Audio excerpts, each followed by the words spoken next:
invest in yourself. When you invest in yourself, it opens up so many more opportunities. As someone that teaches offensive security trainings at different conferences, at first it might seem expensive, like, oh my God, this training is $1,000 or $5,000. It's all relative. But making that investment is going to have a much significant return, whether it's being able to land a new job or position, right? It might lead to a promotion, or it could just lead to other career opportunities to help expand your knowledge, skills, and abilities. So first and foremost, invest in yourself. This is Hackers to Founders, a podcast about cybersecurity professionals who have reached the pinnacle of their cybersecurity expertise and have ventured into new frontiers, whether it's launching innovative startups or making impactful investments in our industry. My name is Chris Magistrato, and I'm a vulnerability researcher best known for traveling and meeting hackers from all around the world. And I'm using what little extrovert skills I have to introduce to you hackers that are changing the world. All right, welcome to another exciting episode of Hackers to Founders. I'm your host, Chris Magistrato, and today we're here with a very special guest that has an incredible background in cybersecurity and entrepreneurship. Whether you're a seasoned professional or just getting into the world of cybersecurity, this episode is packed with insights that you won't want to miss. Today we have Hahna Latonick, a cybersecurity powerhouse with over 18 years of experience working across both offensive and defensive cybersecurity operations. Hahna is currently serving as a director of security research at Dark Wolf Solutions, where she's led innovative efforts in cybersecurity, software development, and digital transformation for both federal and commercial organizations. But that's just the tip of the iceberg. She has also expertise that spans reverse engineering, exploit development, machine learning, and much more. She has been featured on cybersecurity subject matter on national outlets such as Fox Business News, ABC, US News and World Report, and many others. On top of that, she's also a DEF CON CTF finalist, placing on the top 1.5% of some of the hackers worldwide. Her team recently tied for first place in the 2023 DEF CON IoT CTF. Is that correct? That is correct, yes. Okay. Continuing to prove that she is at the top of her game in the cybersecurity world, she also teaches offensive security workshops at some of the most prestigious cybersecurity conferences, such as Black Hat, DEF CON, Ring Zero, and B-Sides. She got her certificate all the way to back that up too with her CISSP, CEH, and her certificate Android exploit developer.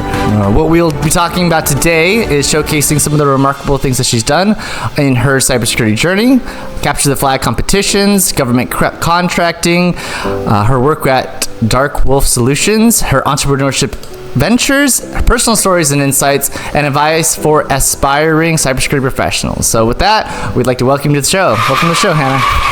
Thank you, Chris. I'm excited to be here. Really looking forward to our discussion today. Great. Yes, me as well. And I tried to listen to all the things that you said to omit in your introduction, and I tried to bring that back and have it flow in through this episode. So I hope that helped a little bit. Absolutely. I really appreciate that you've done your research. Yeah, it's fun. I'm getting better at doing research. I remember when I first started, it was just kind of let me just talk and ask questions. But now it's I want to know more about, and I want to get the threshold of too much about me versus this is an appropriate amount. It's like striking that balance. You don't want to come across as a stalker, right? Yeah. Well informed.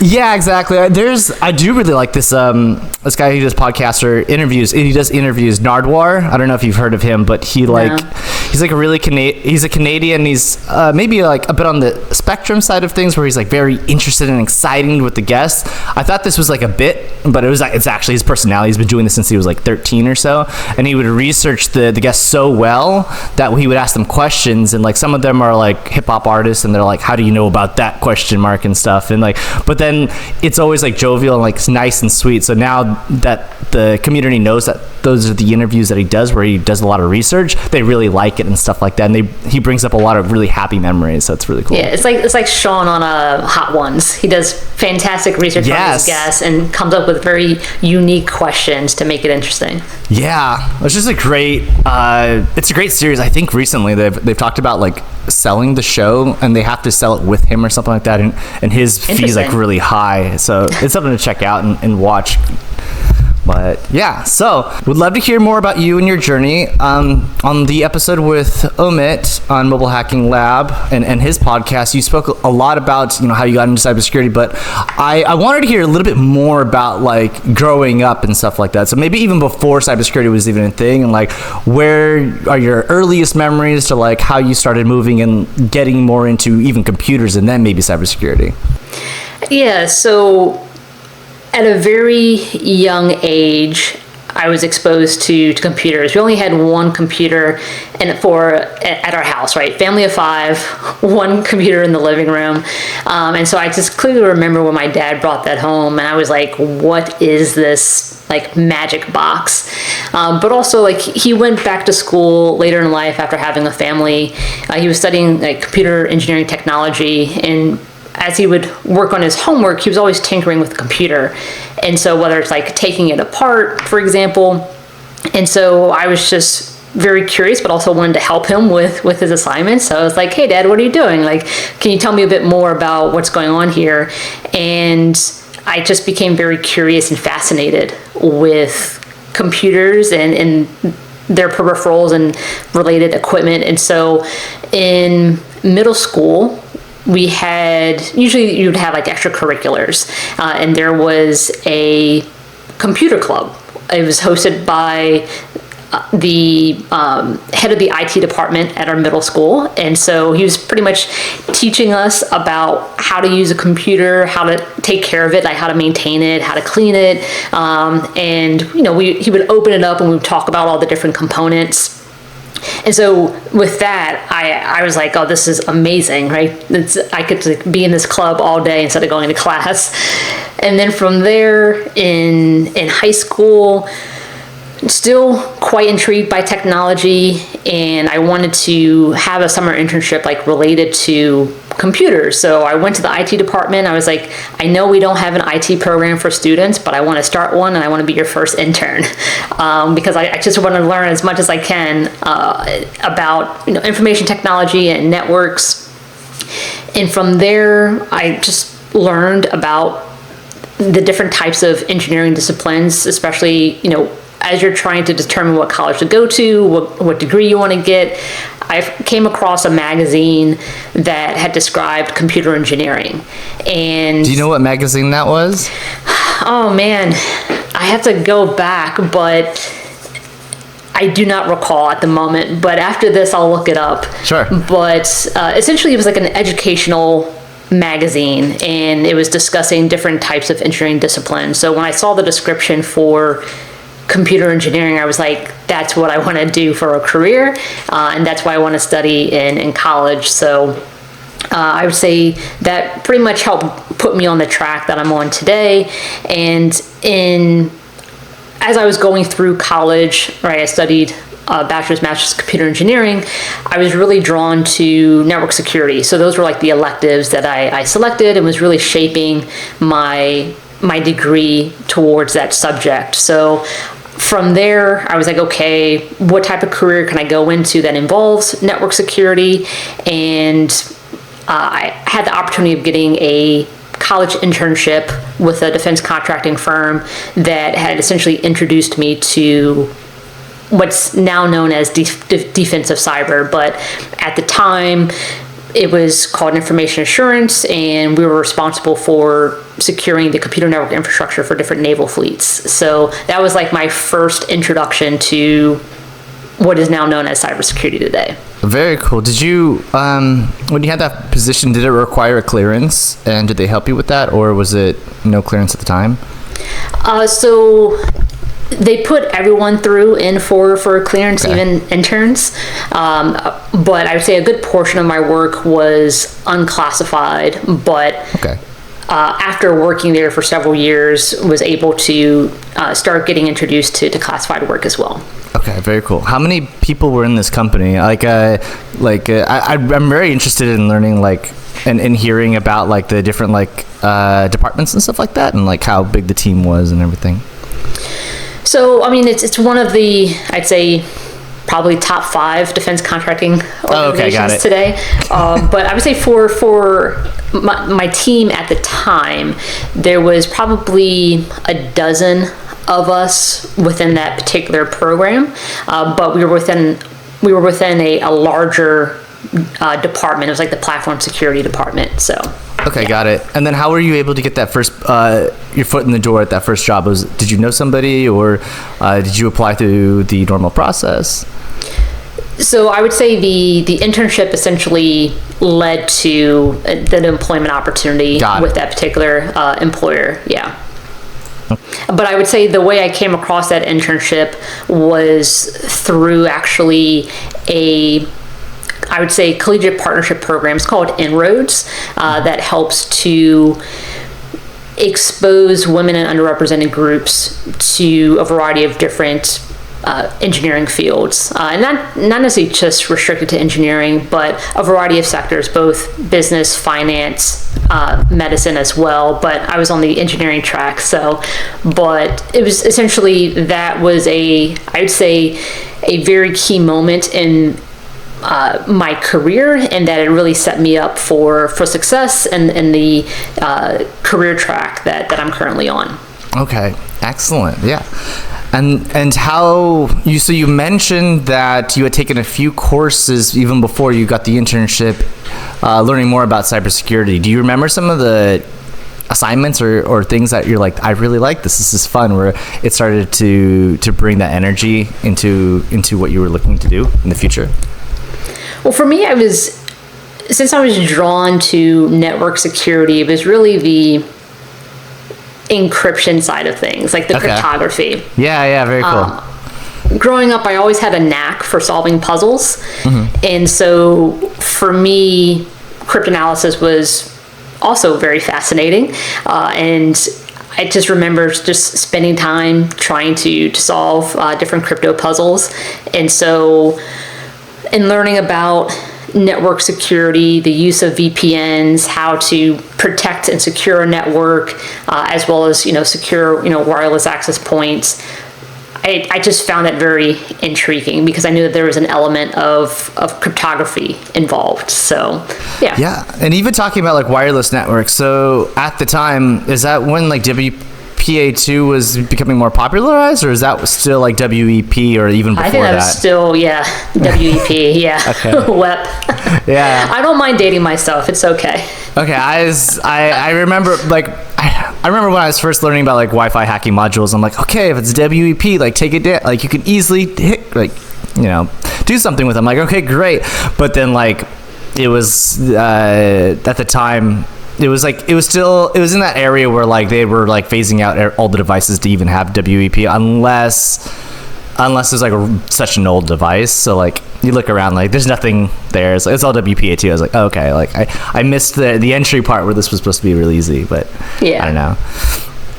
Fun nonetheless. Okay, so then how did you get into doing CTFs and going through that route as well?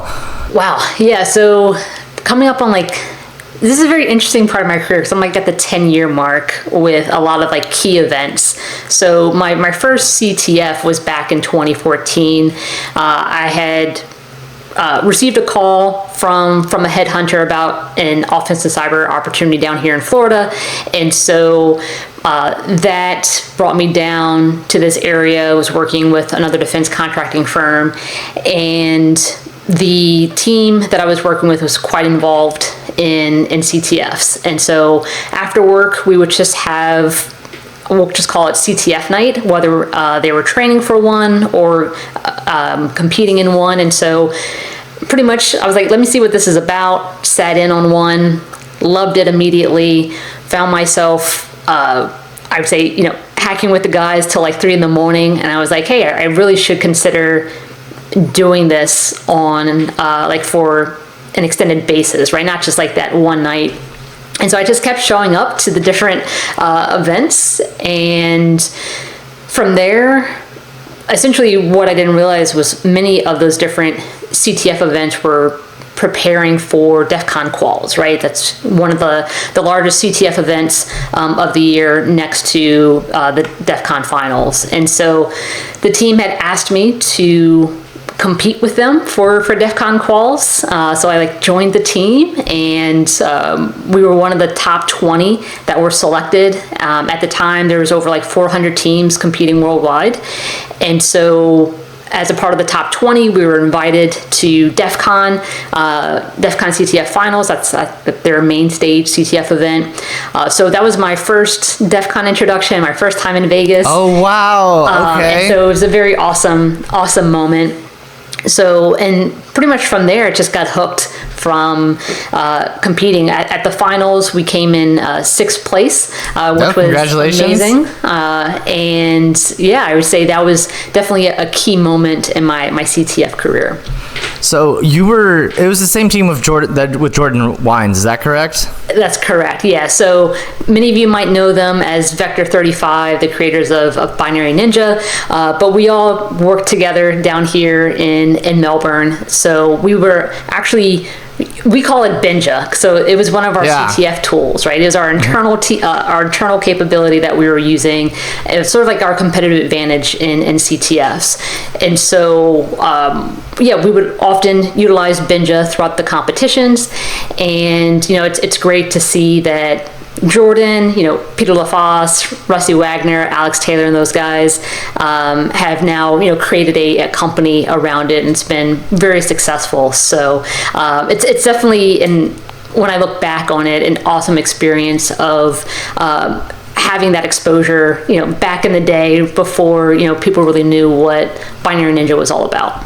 Yeah, that's super exciting. And also, for it to be your first DEF CON as well as your first time in Vegas, I've heard that when you're doing the CTFs, you're just doing the CTFs. There's not much running around. You're not so much sleeping. The way that Jordan had explained it, he was like, it's almost militant, where it's you get people, at a certain point, people have to organize with the people because it gets so big, and it's my goodness, it doesn't sound like it's a relaxing environment. Did you have any time to relax while you were at DEF CON that first time, or was it just all work? Or play. Let's just say we work hard to play hard, right? Yeah. Okay, good. When you're competing in the CTFs, especially the main stage CTF, that's your primary focus, right? So didn't really get to explore Vegas. I'm not really a gambler, but didn't get a chance to kind of walk through the casinos. But it's okay. It's too much smoke in the rooms. But we were just very disciplined, and so usually the CTF will end at a certain time, so we try to collect as many artifacts as possible so that we can continue our analysis, we'll say offline, right, after hours. So we're back in the hotel room again, reversing and hacking until 2-3 in the morning, taking a quick nap before it starts back up at 7 or 8 o'clock. So usually we would have runners to go out and get food for us, because that's crazy. We're not getting, the only time we're getting up is to use the bathroom, right? But other than that, you're in your seat, you're competing, because every single minute counts during the competition, because it's a short period of time to try to collect as many flags as possible. And during that time, was there a limit on how many people that could be on your guys' team, or was it kind of relaxed and there wasn't a limit? I think there was a limit, and I think there was about 6 of us competing, because they have 20 teams. They have so much real estate in the room that they have us in. So I think there was, but I know in past CTFs there weren't team size limits. So I remember hearing stories about one team would win, and you would think 6 or 8 people go up on stage, and you just see droves of people coming into the award room to come on stage because they were back at the hotel, helping with the competition. So, but I would say with CTFs today, they vary even at DEF CON. Some allow for unlimited team size. Others also, like the IoT CTF that we competed in last year, was restricted to 6. And then this year we competed in the 2024 DEF CON RF CTF, came in 3rd place, but that was also an unlimited team size. So for that, we had about a dozen or so competitors from Dark Wolf competing. I have a question, the differences between the IoT and the RF. challenges? Is it more like reverse engineering firmwares for the IoT side of stuff, or is it similar in terms of like they also have like RF modules on both of them that you can compromise? Yeah, so for the IOCTF, so there's actually been a split. So in the past, there would be a mixture of user space and maybe a little bit of firmware analysis. But last year, there was the IoT CTF and then the embedded systems CTF.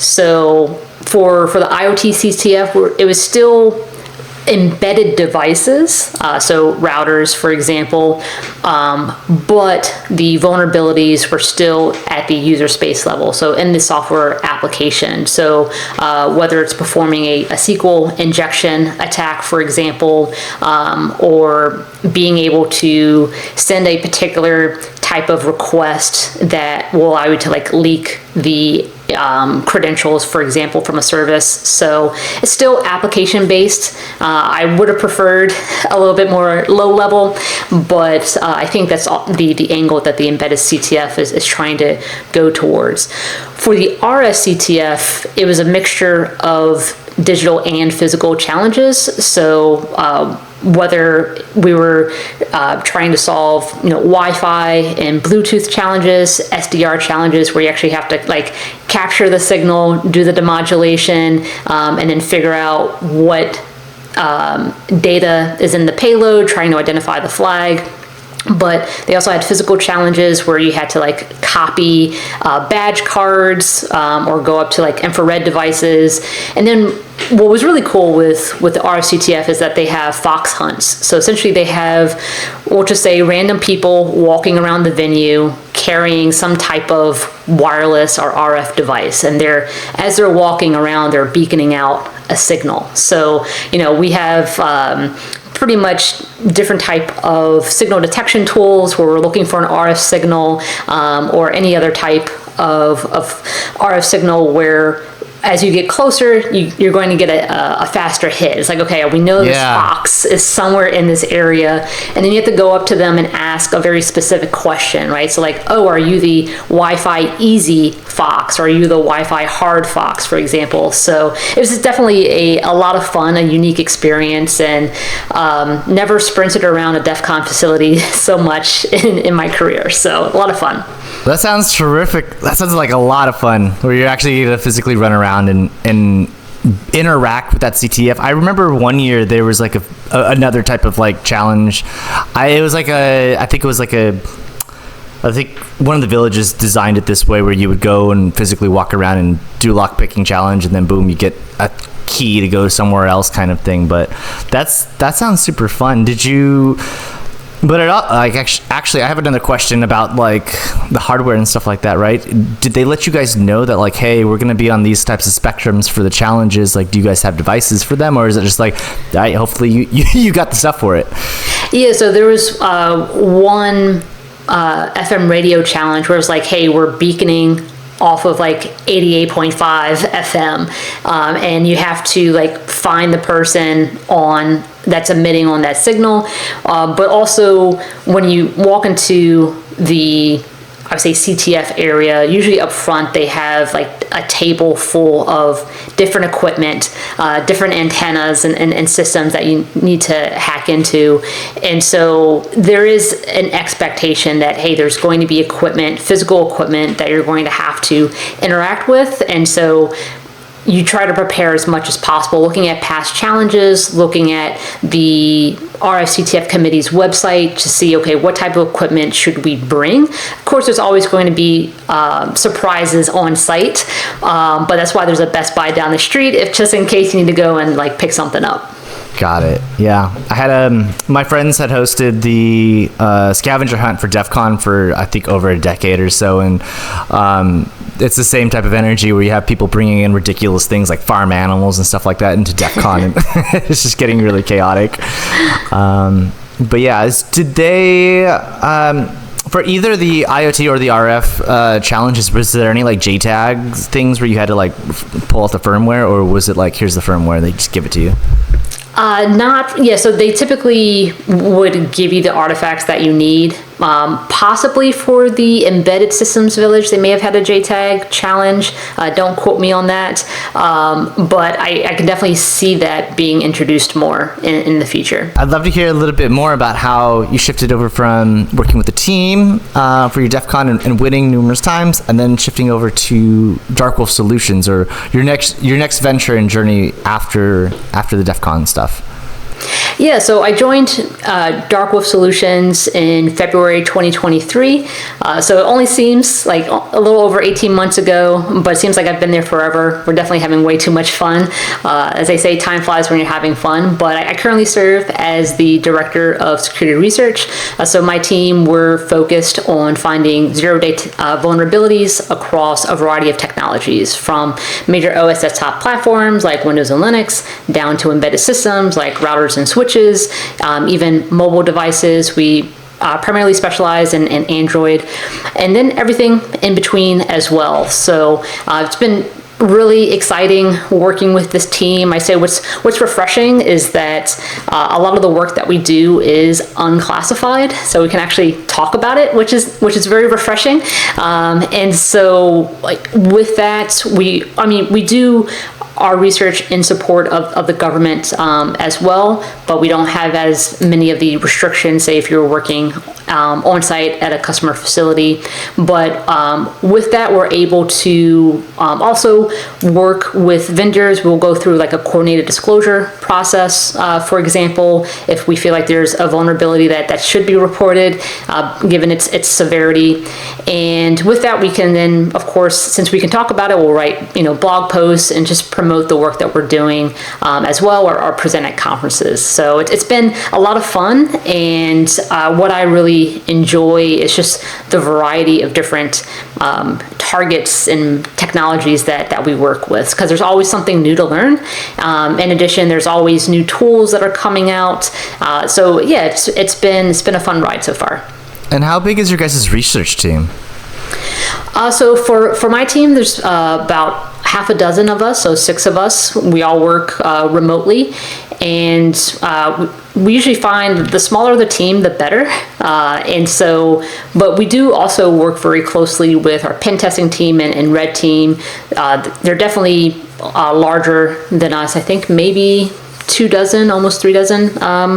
We're constantly growing. We just graduated from being a small business, so it's hard to keep track of how many of us there are now, right? So like when I joined Dark Wolf, for example, we were 230 pack members, right? We refer to ourselves as the Wolf Pack, and so now we're up to 350, right? So it feels like every single day there's someone new starting at the company, which is exciting. Exactly, and that's where our company, Top Cleared Recruiting, comes in. Finding the right cybersecurity talent with the necessary clearances can be a major hurdle. Did you know that it could take 8 to 15 months on average to hire somebody with a TS SEI plus full polyscope? At Top Cleared Recruiting, we have a network of 1.3 million cleared professionals, ranging from C&O developers, reverse engineers, and data scientists. Whether you're working on offensive operations or data analysis, we connect you with the elite talent you need fast. Visit topclearedrecruiting.com and let us help you to find the perfect candidate, already cleared and ready to go. Very exciting. And those 6 people that are on your team, are you guys able to look at every single area that you spoke about, or are you guys just focused on the mobile side? So we'll rotate, right? So okay. For the first year, I would say we were primarily more focused on the major OS desktop side of platforms. And then August, I'll just say like last fall, we pretty much decided, hey, let's dive into Android security research. There's a greater need here. So that's been our primary focus. But usually it's important to rotate targets because you can get burnt out on them. And so also, I don't want the team to feel like pigeonholed, like that's the only target they're going to work on for the rest of their lives. And so to keep everyone excited about the work, it's important to know when it's time to ramp down on a target and ramp up on a new one. That's very important. I'm glad you actually brought that up, because as a recruiter, I've spoken to many people at companies, and then they're just like, yeah, like I'm only doing research here, and like it's not going to change, and I'm getting really, really tired of this, and like I can't, like, even if I stay with the company, it's not like we're going to do anything different. So that's actually one of the reasons why they look to leave.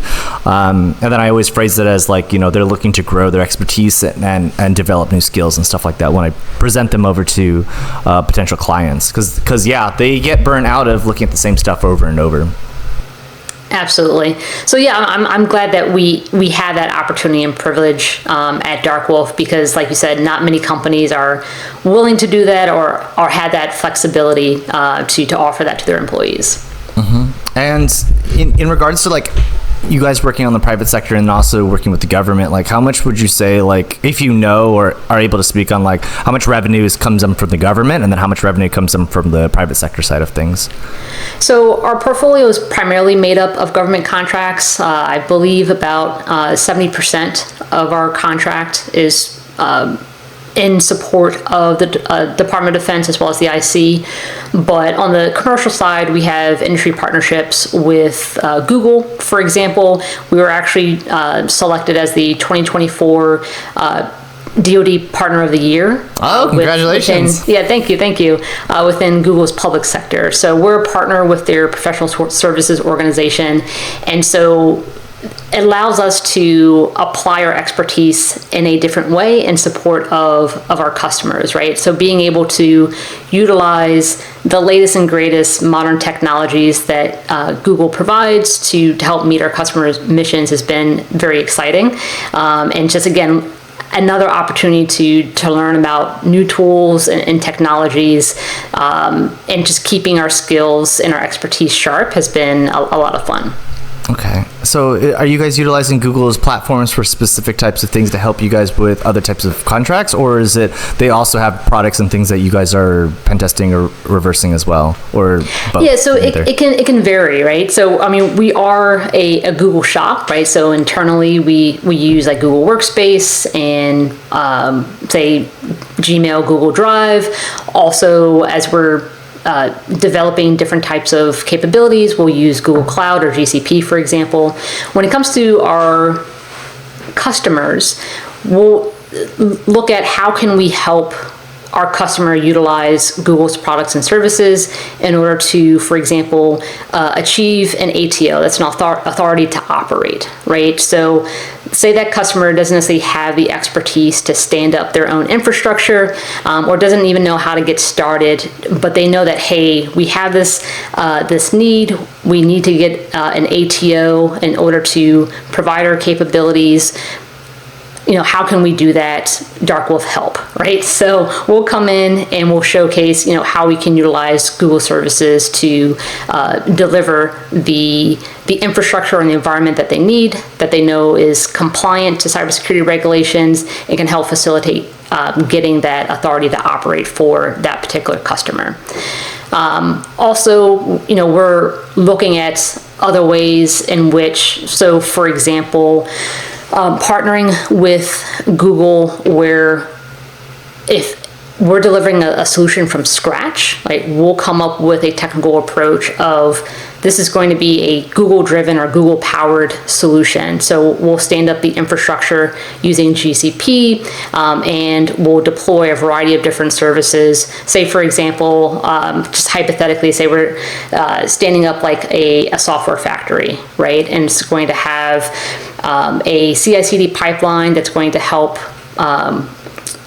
host, build, and deploy a software application, right? How quickly can we get end users to develop an application that they can go through a vetted process that assures the security of that application and quickly deploys it to their end customer? So we'll work with Google in providing a variety of approaches to, in the end, help achieve our customers' missions faster, cheaper, and better with less risk. Very interesting. I guess I have like two questions. Do you guys have a lot of, not a lot, but do you guys have customers that need to build up their own software factories and stuff like that where they don't have anything built out yet? Yeah, actually, so we work very closely with the Air Force and a variety of other DoD software factories, where we are building out the infrastructure or the platforms to help them rapidly build and deploy, we'll say, custom applications for their end users, or to quickly get capabilities to the warfighter. Okay, got it. And then do you guys ever have prospecting clients or clients where they're like, we're using Azure or AWS and we want to utilize these platforms? Do you guys help them with those types of things, or do you guys talk to them about using Google's platform or something else entirely? Yeah, so we also have industry partnerships with AWS and Azure as well. So we're pretty much certified across all major cloud infrastructures. And we do try to remain, I'll say, vendor neutral, right? At the end of the day, our core value is being customer first, right? So how do we offer the best solution at the best value to help achieve our customer's mission? And so whether that's using GCP, using AWS or Azure, we'll inform the customer of their options. We're very honest and transparent with our customers, which they find very refreshing. And so at the end of the day, we want to make sure that our customer is confident about the decisions that they're making and how they're investing their funds, knowing that it's going to lead to the solution that they're looking for. Got it. Yeah, that makes a lot of sense. Do you guys also work with companies to help integrate in terms of if there's like a merger and acquisition where they're like, we need to combine these two types of companies? Have you guys done that, or is that even in your guys' scopes? I'm not sure of that use case in particular. What we often see is the need for modernization as well as cloud migration. So whether they're going from a legacy enterprise IT environment and they're like, hey, we now need to work in the cloud. How do we do that, right? Or maybe they were using one cloud infrastructure, didn't work out, and they're looking to move to another. We'll help with those situations. Or sometimes the customer will dictate, hey, this is what we want to go with. How do we do that? So, it'll vary depending upon the situation, but either way, I'd say we're prepared to help, and we're here to help our customers, achieve their missions as they need. I believe it's like one of the most, it causes the most amount of risk in terms of like cloud infrastructures in terms of networks, because somebody will have like a Windows 7 computer and then bring it on the network, and then if they're setting up Kerberos, and the whole thing is like kaput. So yeah, very, very interesting. So how much in terms of like revenue would you guys see is on the contract side of working with companies that need these types of monitoring solutions and additional things to help set up, versus they need some security assessments, whether it be pen testing, red teaming, or vulnerability research? So that's a tough question. I'll admit that I'm not too privy to the revenue side. That's okay. Yeah, I like hearing the business side of things, but if we can also talk ton of research side stuff too, if you want. Yeah, I mean, what I'll say is this, is that you have to take a different approach when working with government versus commercial, right? They're different playing fields. There's different rules of engagement, but also there's different types of, I'll just say, pricing models that you can use, as well as different cost requirements. And so for us, it's important to, one, really understand the customer's requirements, what their budget is, as well as whether or not the return on investment is worth it, right? And so it's definitely a balance, and requires a good amount of strategy in figuring out how do we put forth the best proposal that is cost effective, right? What is our price to win, as we would say? And yeah, there's definitely a lot that goes into creating these different proposals so that it convinces the customer that yes, we have the experience and expertise to meet your needs within your budget, and having the confidence that we can deliver on time and within schedule. And then how long is that process for the request for proposal to you hear about it wherever, and then to the part of the solicitation, and then you guys winning the award? Yeah, so that can also vary per customer. I would say the typical timeline is that before there's even an RFP that comes out, there's an RFI, which is like a request for information. Yeah. And usually you're writing like a white paper in response to that. It could be a 2-page white paper, 5-page, 10-page. But and how technical is these white papers? As you and I are researchers, like how technical are they? They get very technical. Sometimes when it's a 2-page white paper, I have to take a moment and say, okay, how am I going to fit all of this in 2 pages, right? And so it's very important to be very concise, direct, and clear with your technical approach, because again, you don't have as much real estate. So it's really hitting them with what's the impact, the bottom line up front, and why they should care. And so, when that RFI goes out, it helps the customer or the government have a better understanding of what they should require in an RFP, helps them better understand the problem that they're trying to tackle, as well as the potential challenges and limitations that they need to anticipate if they do decide to move forward with an RFP. And so that could take months from the moment an RFI closes before an RFP is released. But as we're getting closer to an RFP, the customer will usually release a draft RFP. That way it gives vendors or suppliers an opportunity to better understand now what the customer is looking for, because there is going to be, let's say, some changes that happens between the RFI to the RFP. Usually the RFI responses are going to help shape the RFP that the government releases.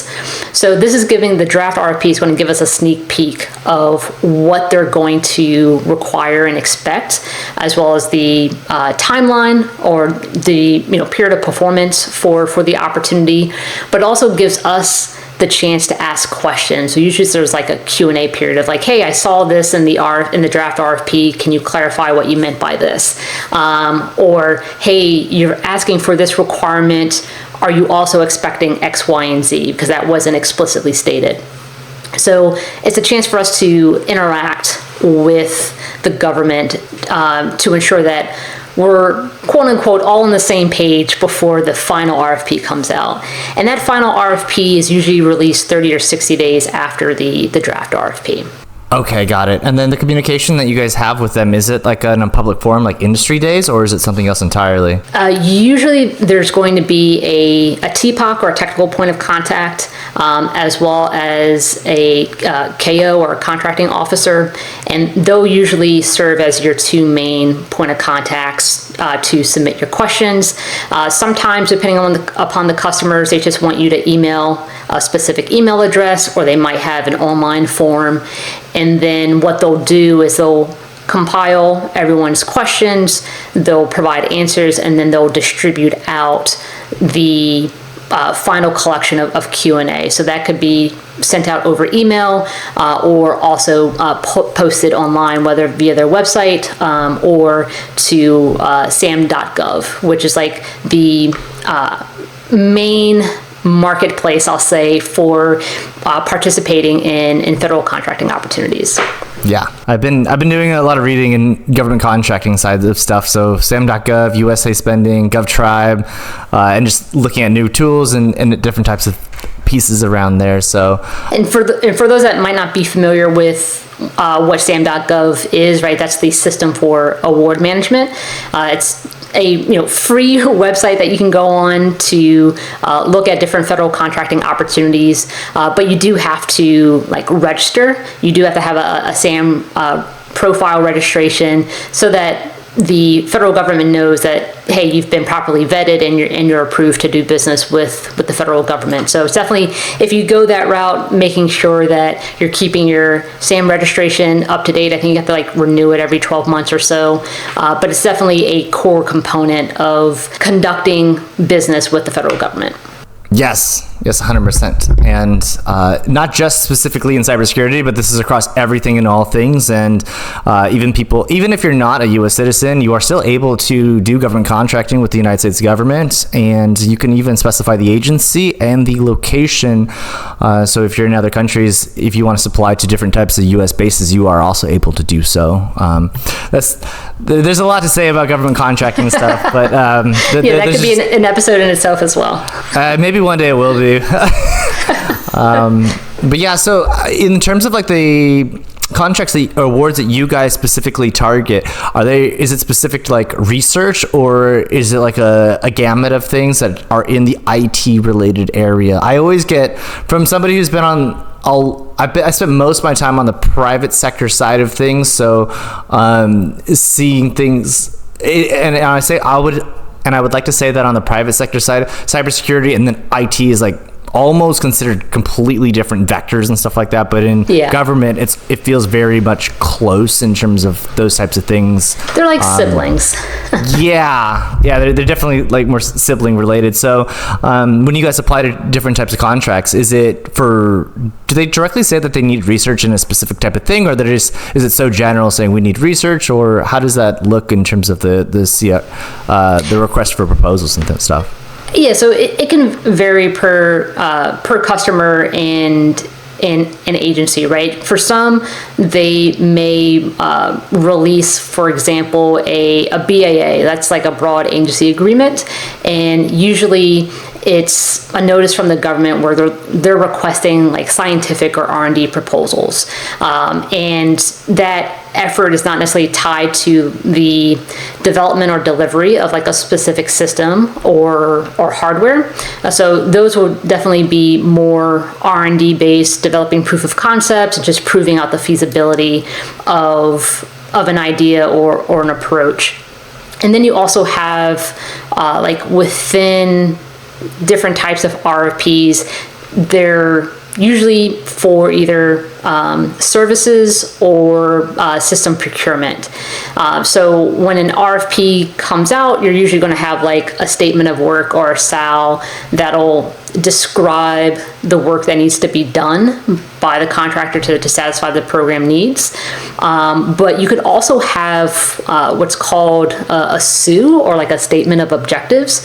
And rather than having like very rigid requirements, instead the government customer is just going to provide very like high level objectives of a task or program. And so with that flexibility, it allows vendors like us to submit very like innovative and creative solutions, because it's up to us to figure out how we want to solve that particular problem. So sometimes instead of getting like a statement of work, the customer might actually release a SOO, which is a statement of objectives, where instead of like having very rigid and explicit requirements, instead the customer will actually put out very high level objectives of the task or program that they want you to complete.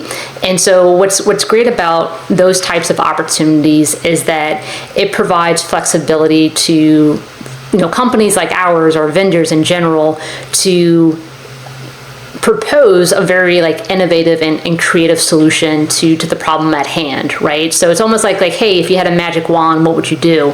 And so that really allows us to offer a solution that the customer may not have previously considered before. And then also other customers, instead of releasing a SAL, they'll release what's known as a PWS, or like a performance work statement. And that's typically used to acquire like professional services, right? So in that PWS, it is going to clearly describe the performance objectives and requirements that the customer needs to meet, right? So whether they're looking for software engineering services, pen testing services, services, systems engineering, even like test and integration or independent verification and validation services.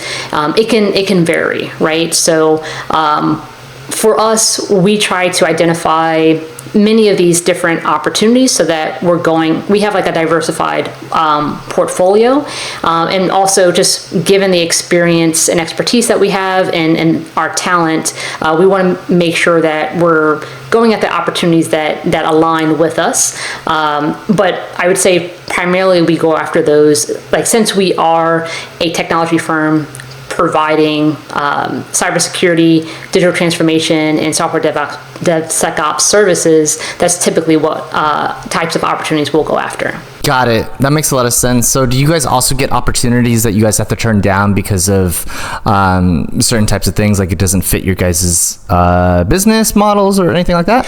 Yeah, I would say the one thing I'm find refreshing is that we do say no to opportunities. It's very easy for companies to say yes to everything and then figure it out afterwards. But we know that by saying yes to everything, it's going to dilute our services. It's going to, hinder us from, truly having the impact that we're looking to have with our customers. And so we're very strategic about the opportunities that we go after, making sure that, especially since we've just graduated from being a small business, right, we are going after more prime opportunities, and which, through that, we're looking for strategic partnerships with small businesses to pursue these larger opportunities. So yeah, it's definitely like, what I realize is when you say yes to one thing, you're really saying yes to a lot of things. And so, by saying no, it definitely saves us a lot of time, money, and headaches, and just frees us up to go after what we're really passionate about and knowing that we can help our customer achieve their mission. Nice. And you mentioned working with smaller businesses to help to facilitate some of those larger opportunities for you guys to be primes. What are some of those opportunities that you guys help provide to the smaller businesses? Yeah, so for some opportunities, they'll actually have small business requirements that are baked into the RFP. And so, with that, we'll identify small businesses that, knowing like, hey, we want to carve out, say, 30% of the work for a small business. So depending upon what those requirements are, we'll find businesses that align with them. But also there may be small business designations that we have to comply with as well, such as teaming with a woman-owned small business or minority-owned small disabled veteran business, 8A, hub zone. There's a variety of different designations for small businesses that these contracts will look for. And so even with the partnerships that we make, we're also strategic there as well, because we want to make sure who we're bringing on has the necessary experience and will essentially add value to the solution that we're trying to deliver, because we take our reputation very seriously. We're well known in the industry, and so we want to make sure we're bringing on a teammate that is great to work with and has a good reputation as well with the potential customer. So I'd say it's great learning about other small businesses and now being on the other side to see how we can partner together to help our customer meet their mission. Beautiful. And if any of our listeners or people want to learn a little bit more about how to partner with you guys in terms of bringing their small business to work with you guys, do you guys have a platform or a way to do that? Yeah, I would say definitely check out our website at darkwolfsolutions.com. I'll also give you my contact information. Feel free to reach out to me either email or via LinkedIn, and we can start that conversation. Okay, beautiful. Okay, great. And then what kind of contracts are you guys working on right now? And then we'll talk a little bit more about the future for Dark Wolf Solutions. I would say on the security research side, one thing that's been a lot of fun is tag teaming with our pen test team to add additional, we'll say, security assessments to our customers, right? So for example, with pen testing, they're typically looking for known vulnerabilities in a network environment, web application, cloud environment, and so on. And so with the zero-day research that we do, we'll be brought in to provide a more low-level security assessment to see, hey, are there any potential zero-day vulnerabilities in, say, COTS products that our customer is looking to procure, for example, or they want to better understand the risks that might be introduced into their operational environments. And so it allows us to provide an even more comprehensive security assessment so that our customer better understands the security posture of the software or systems that they're looking to purchase or are currently utilizing. So that's been a lot of fun as well. And whether that's in support of the Air Force, we're also looking to expand those VRE or vulnerability research reverse engineering services into the Space Force as well. One thing that I'm really excited about is an upcoming direct to phase 2 CYBR opportunity. So a CYBR, for those that might not be familiar, is a small business innovation research. So CYBRs are essentially a federally funded program that provides essentially like equity-free funding for research and development by small businesses. And you might be saying, well, wait a minute, you just said you graduated from being a small business. So what's great about CYBRs is that they actually have headcount requirements. Usually if you're less than 500 employees, you can still be considered as a small business. Oh, perfect. Whereas for other opportunities, their threshold for a small business might be revenue based. So for us, we've exceeded the revenue threshold, which is a good problem to have, but there's still CYBR opportunities that we can go after. So with the CYBR process, there's typically 3 phases. Phase 1, you're focused on developing like a proof of concept. The phase 1 effort is looking to prove out the feasibility of a solution, right? It's usually shorter, like 6 to 12 months, and the funding that you receive is usually anywhere between like $50,000 to $275,000. From that proof of concept, assuming it all goes well, you then go to phase 2. And that's focused on like technology development and maturation. It's a longer contract, usually about 24 months, and a larger budget as well. So anywhere from $750K up to about $1.8 million. And assuming that goes well, right, you've actually matured your technology to a higher, what's called a TRL level, so technology readiness level. You could then be awarded a phase 3. And at that point, it's like a fork in the road. You can either decide to commercialize your product and sell it to the commercial market, or sell it within the federal marketplace. And so I mentioned that I'm excited about a direct to phase 2. So this is a unique opportunity where we've already developed a proof of concept for an automated static binary analysis tool that can find zero-day vulnerabilities in software before adversaries can exploit them. And so because we've already proven out the feasibility and the proof of concept showing that, hey, we've been able to successfully find 0 days in a variety of targets on different programs and supported different customers, we want to take this tool to the next level.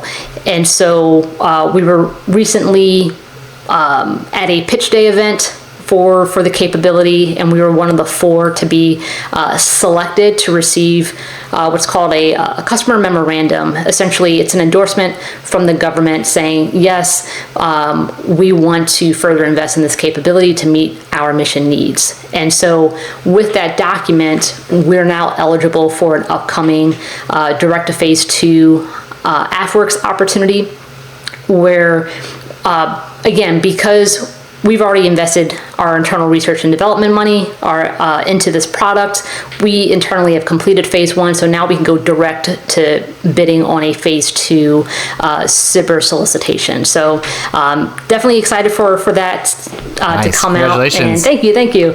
And we'll see, if that leads to a phase 3, but definitely excited about what we've accomplished thus far, and very optimistic of what's on the horizon. And how are you guys able to get that initial foot in the door for the first phase? You mentioned that you guys had done research prior and were able to demonstrate that what you guys had done with previous customers was effective. How did you guys have that opportunity to then present it to the agency or the government? Yeah, so for this particular customer, they had put out essentially an RFI and requesting a 2-page white paper on a capability. And they had different focus areas, and one of them was on the topic of vulnerability discovery and management. So we wrote a 2-page white paper about this capability, submitted it, and out of the 50 white papers that they received, we were one of the 12 that were selected to travel out and present during this pitch day event. And then out of the 12, we were down selected to one of the 4 to receive that customer memorandum. And so now we patiently wait for that direct to phase 2 solicitation to come out from AFWorks. And did they specify the targets that they're kind of interested in looking at, or do you tell them this is what we're good at these targets? Yeah, I would say the latter. Essentially, it was a very brief RFI, pretty much just listing out the objectives that they were looking for and some of the features. But it was up to us to determine the response that we wanted to submit and what capability we wanted to highlight for that submission. So I imagine the entire time of developing that, there has to be pretty good communication between the person of contact there and you guys, so that way you guys aren't going down a rabbit hole where it's we have no interest in that. Is there that type of communication, and how does that work? Yeah, so when they put the RFI out, they also announced that they were going to do a industry day webinar, and essentially that allowed them to further discuss the opportunity as well as hold a Q&A. And so that's where we could get additional insight to help inform and shape our response. Very cool, very exciting. I love hearing more about this stuff. This is really interesting to me. I hope my audience also finds it as interesting as I do. I can talk about this all day. Okay, yeah, I'm very fascinated by the entire proposal process and everything. I'll try to keep the question not very basic and more advanced and speaking to your expertise, so that way someone can just say, just look that up. I don't want people to. No worries. Do you have any advice? I don't know if you're able to speak on this, or if you might know how this would be done, but would love to hear if you have any advice for any types of entrepreneurs that are interested in government contracting around the same industry, whether it be ideally in cybersecurity or in this area. Obviously, there's other areas too. If you're able to speak on, great. But at least in this area, if they're brand new, they just registered on SAM, and then they're now what do I do? Do you have any insights on those types of things? Absolutely, several. So what I would recommend is. So the great thing about SAM.gov is that you're able to search for small business set-asides, meaning that only small businesses can submit a proposal to that solicitation. So large companies can't compete. This is strictly for small businesses only, which is fantastic because it gives small businesses a chance to support the government, get more involved, and better understand their priorities and needs. And through that, they can build that past performance, which can then enable them to go to a potential prime about an opportunity and say, hey, we've already worked with this customer through these previous contracts. We think that we can team up with you to help fulfill an upcoming need that they have. So that's one. Look for small business set-asides. Second, I would highly recommend contacting the small business offices of these different agencies and federal organizations, because they want to work with small businesses, and they have a dedicated small business office to help facilitate that process. So they're going to have I'll say small business representative that can answer your questions and walk you through the process so that you're positioned for success. And then third, I highly recommend networking at different, I would say, government-related or government-sponsored events. For example, I'm here in Melbourne, also known as like the Space Coast, and we are a sponsor of the AFCEA Space Coast chapter. We actually were one of the founding members of it and helped to launch it to what it is today. And these events are so welcoming that they want people to come out to learn about, say, their different initiatives and how these chapters are helping to support the government. But what's great is that they bring in guest speakers from different agencies and federal organizations to talk about their mission needs. And so it's a great way to meet new customers or potential customers and learn about their missions. It's a great way to network with local companies that may already have an existing contract with that customer. They're coming out for support, or you might meet someone that is looking to partner with a small business. And so definitely check out the meetups that are happening in your area, or any sort of networking event that's being advertised on LinkedIn, for example, because you just never know who you're going to meet and who you're going to connect with that can open up the door to that next opportunity for you. Yes, beautiful. I'm a big networking guy, and I always feel like I'm underutilizing my network capabilities, but I would love to run this by you. So it sounds like when you hear about these types of events, go out to them and then speak about 1 to 3 types of things. One of them, learning more about the initiatives that are going to be released and how a small business like your own could be able to help. 2, look for people with existing contracts, or ask them hey, are you in any current contracts right now that maybe you're looking for a small business to help you with. And then 3, asking, hey, are you interested in teaming with any small businesses for any areas that you're looking for? Does that sound about right? Exactly. The questions to move the conversation? And I would also add, hey, what's coming down the pipeline in the next 3, 6, to 12 months. That way you can start preparing for that as well. Okay. And then what kind of preparations would the small business then probably need to do? Start building out a team or having the conversations there? What do you think? I would say, having additional conversations, but starting to do research on those upcoming opportunities, right? For me, I definitely have I would say, a feed of different resources that I look at for customers, sort of like on LinkedIn, right? You can follow a company or follow a particular topic, and I'll use that to monitor what activities are currently occurring that lets me know, hey, I think an RFI is about to come out or an RFP is about to come out. And so it's sort of like doing that reconnaissance or OSINT, but you can also, knowing that, hey, something's coming up in the pipeline soon, as you're at these different events, just asking about, hey, are you familiar with this? I'm looking to potentially bid on it. Are you considering teaming? Things of that nature. But I would also add, go to conferences. Oh my goodness, this is just so underutilized.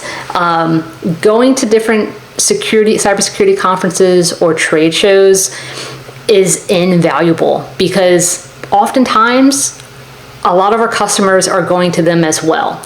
And so whether they're serving as speakers that you can then potentially interact with during Q&A or during a networking event, or oftentimes we'll have a booth and we're promoting our services, and so we want to meet other companies. And usually someone will come up to us, say, hey, this is, I specialize in XYZ.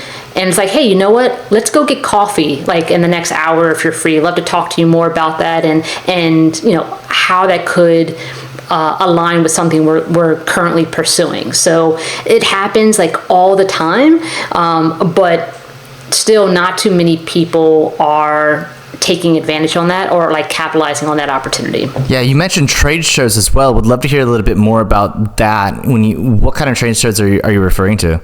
I would say not talking about like RSA, for example. Okay. But I would say a couple major conferences that we support. For example, we are a great partner with AUVSI. So AUVSI, they're the Association for Uncrewed Vehicle Systems International. They collaborate with one of our customers, which is DIU, it's the Defense Innovation Unit. And we work with them in support of the drone assessments that we perform, right? So DIU partners with the DoD to commercially vet drones for potential like operational use. And so AUVSI, they have an equivalent program called the Green Program. DIU has the Blue UAS program, but on Green UAS, AUVSI provides a more affordable alternative for like non-DoD customers. So if you have a commercial drone that you want to get out there, but again, not for the DoD, you can go through Green. But AUVSI puts on a variety of different conferences. And so in April, we were at Exponential, that was in San Diego, where we had a drone, like hacker drone workshop. Pretty much we walk you through, with no experience required, how to hack your first drone. We also had a Cyber City exhibit where people could come in advance to have us pen test one of a drone related equipment or any other device that they were interested in us assessing. But oftentimes we'll, at these conferences, we'll either be presenting something, holding a workshop, or like speaking on a panel. But through that, we get so much exposure where many companies come up to us saying, hey, we would love to partner with you, or hey, how can we bring you in to help us assess some of the equipment that we're working on. So Exponential by AUVSI, we actually have an event coming up, AUVSI Defense, in a couple weeks actually. Yeah, third week of October. Very soon. Yeah, I'll be up in McLean, Virginia, speaking on a cybersecurity panel. But again, that's another opportunity where we're getting our name out there. We might have different, I would say, spaces set aside to promote our services, but it's not salesy. It's more of like we're giving back to the community. We're helping to inform different companies of what we're doing, and if they're interested in working with us, great. If not, they're walking away with a lot of knowledge that they can take back to their employees. So there's that. And then, for example, we were invited by Black Hat last year to host the first ever like autonomous arcade. So we were in the business hall and we had like 3 different exhibits. We had a drone obstacle course where you can learn how to fly and navigate these consumer drones. Then we had our drone hacking workshop where, again, you can learn how to hack your first drone, whether it's hacking the actual UAV, the unmanned aerial vehicle, whether it's the ground control station, which is the remote controller, or the communication link, the C2 link between the drone and the controller. And then once you go through that, you combine your skills together and you participate in our third exhibit, which was like the drone CTF, where you learn how to, well, pretty much it's a CTF where you need to hack the drone to fly from point A to point B. And so with that, we had like thousands of people coming to like passing by, hundreds of people participating. And so going to these different large events have been very beneficial, and I would say a key factor to our growth. This past summer, we were in Vegas at DEF CON. We partnered with the Aerospace Village to offer a similar setup, as well as the Capture the Drone competition as well. And that was an even bigger success.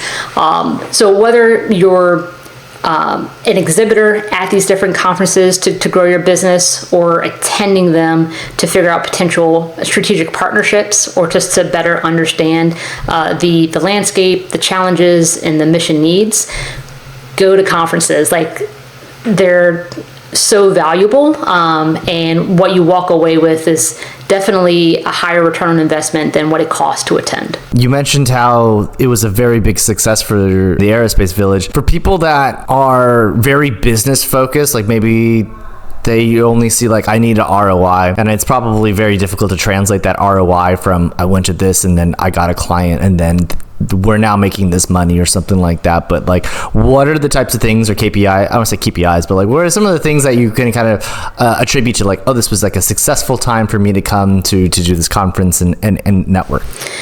Yeah, so one of the direct things, as you mentioned, is usually we can tie a business lead that we received at the event to an opportunity that is coming down the pipeline that we can submit a proposal to, or it actually results in us getting a contract with that direct business, whether they're contracting our services to meet their needs.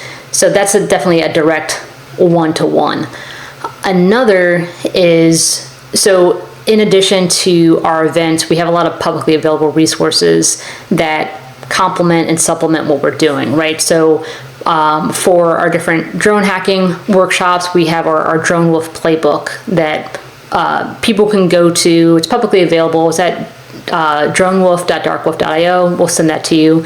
But it's a resource that provides an introduction to drone security, as well as our methodology for conducting these drone assessments.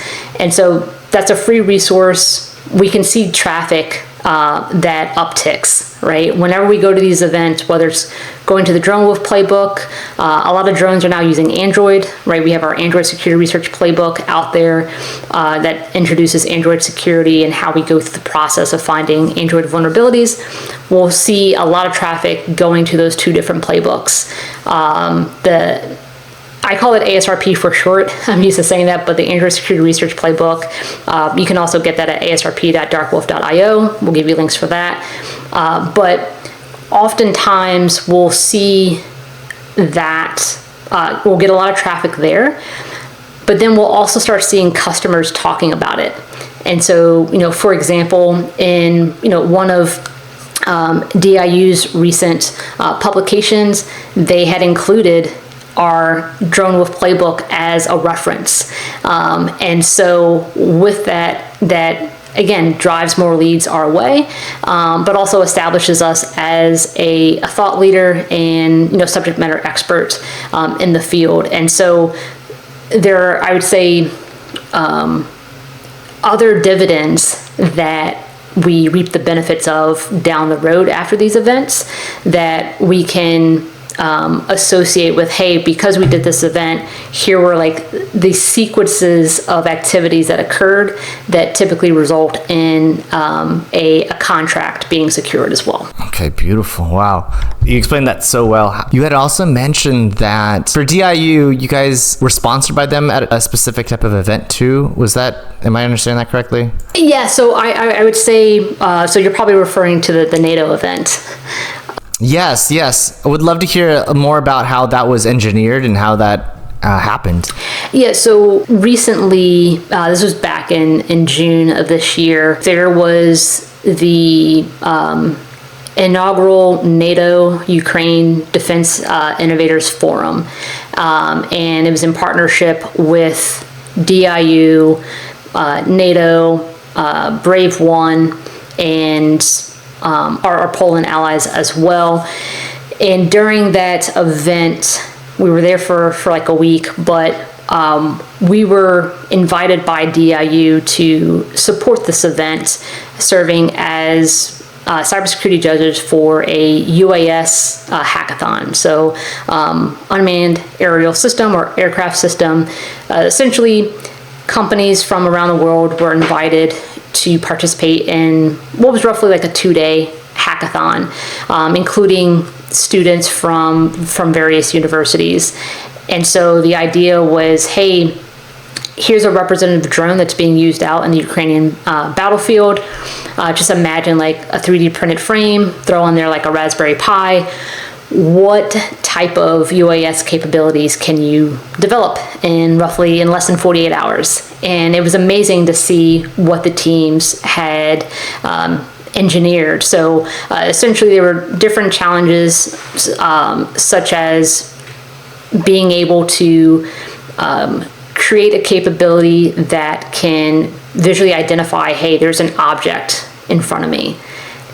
So detecting an object is there, identifying what it is, and then being able to track that object as the drone is flying, and then be able to perform other actions as well. And so the teams actually had to conduct a live flight test assessment to see how it would perform in the real world. And it was just, again, amazing what they were able to develop and innovate in a short period of time with a shoestring budget that can actually have some real world impact with the current conflict that is going on. So just seeing everyone come together, united by freedom, and just focused on the mission at hand was just a unbelievable and surreal experience.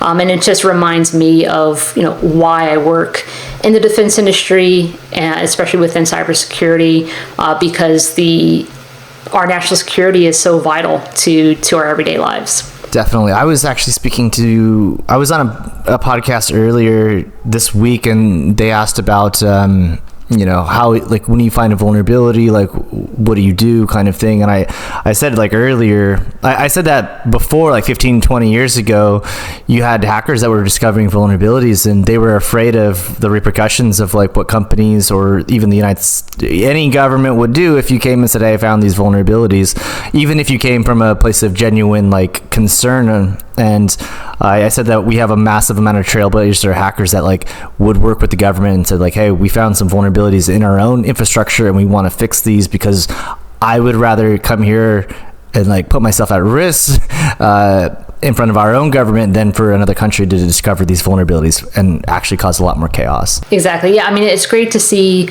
the different bug bounty programs that have come out. There's definitely a lot more independent security researchers that, can make a living just participating in bug bounty programs, selling to, like, ZDI, the Zero Day Initiative, as well as another great reputable resource. Enjoy working with them as well. So yeah, it's definitely been interesting seeing the evolution of, I would say, security research as a whole, both within the government as well as industry acceptance as well. And involvement. So, right, with Google Project Zero and others. You mentioned that the drones that they were building out and stuff like that, you had like a little Raspberry Pi and it was connected and they were building on top of that platform.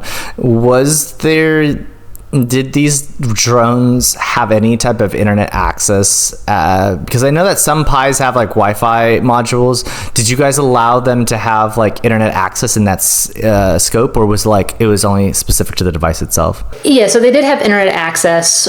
We did provide them with a software environment and laid the ground rules, the rules of engagement for what was allowed within the software environment, as well as any potential, like, hardware modifications they may have wanted to make.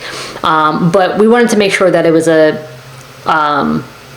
a fair playing field, an even playing field. So we did allow them to have internet access because they had to explore and experiment with different types of software packages and open source tools that were out there to see what worked well when integrated, and potentially what modifications they had to make to the different existing open source software out there to achieve the hackathon goals. That's really exciting. So then now my brain's going towards, like, okay, great. So if we have internet access, then we could probably start, utilizing some other types of machine learning processing stuff. And we just need to take an image and send it up and have it come back to us in a relatively quick type of way, right?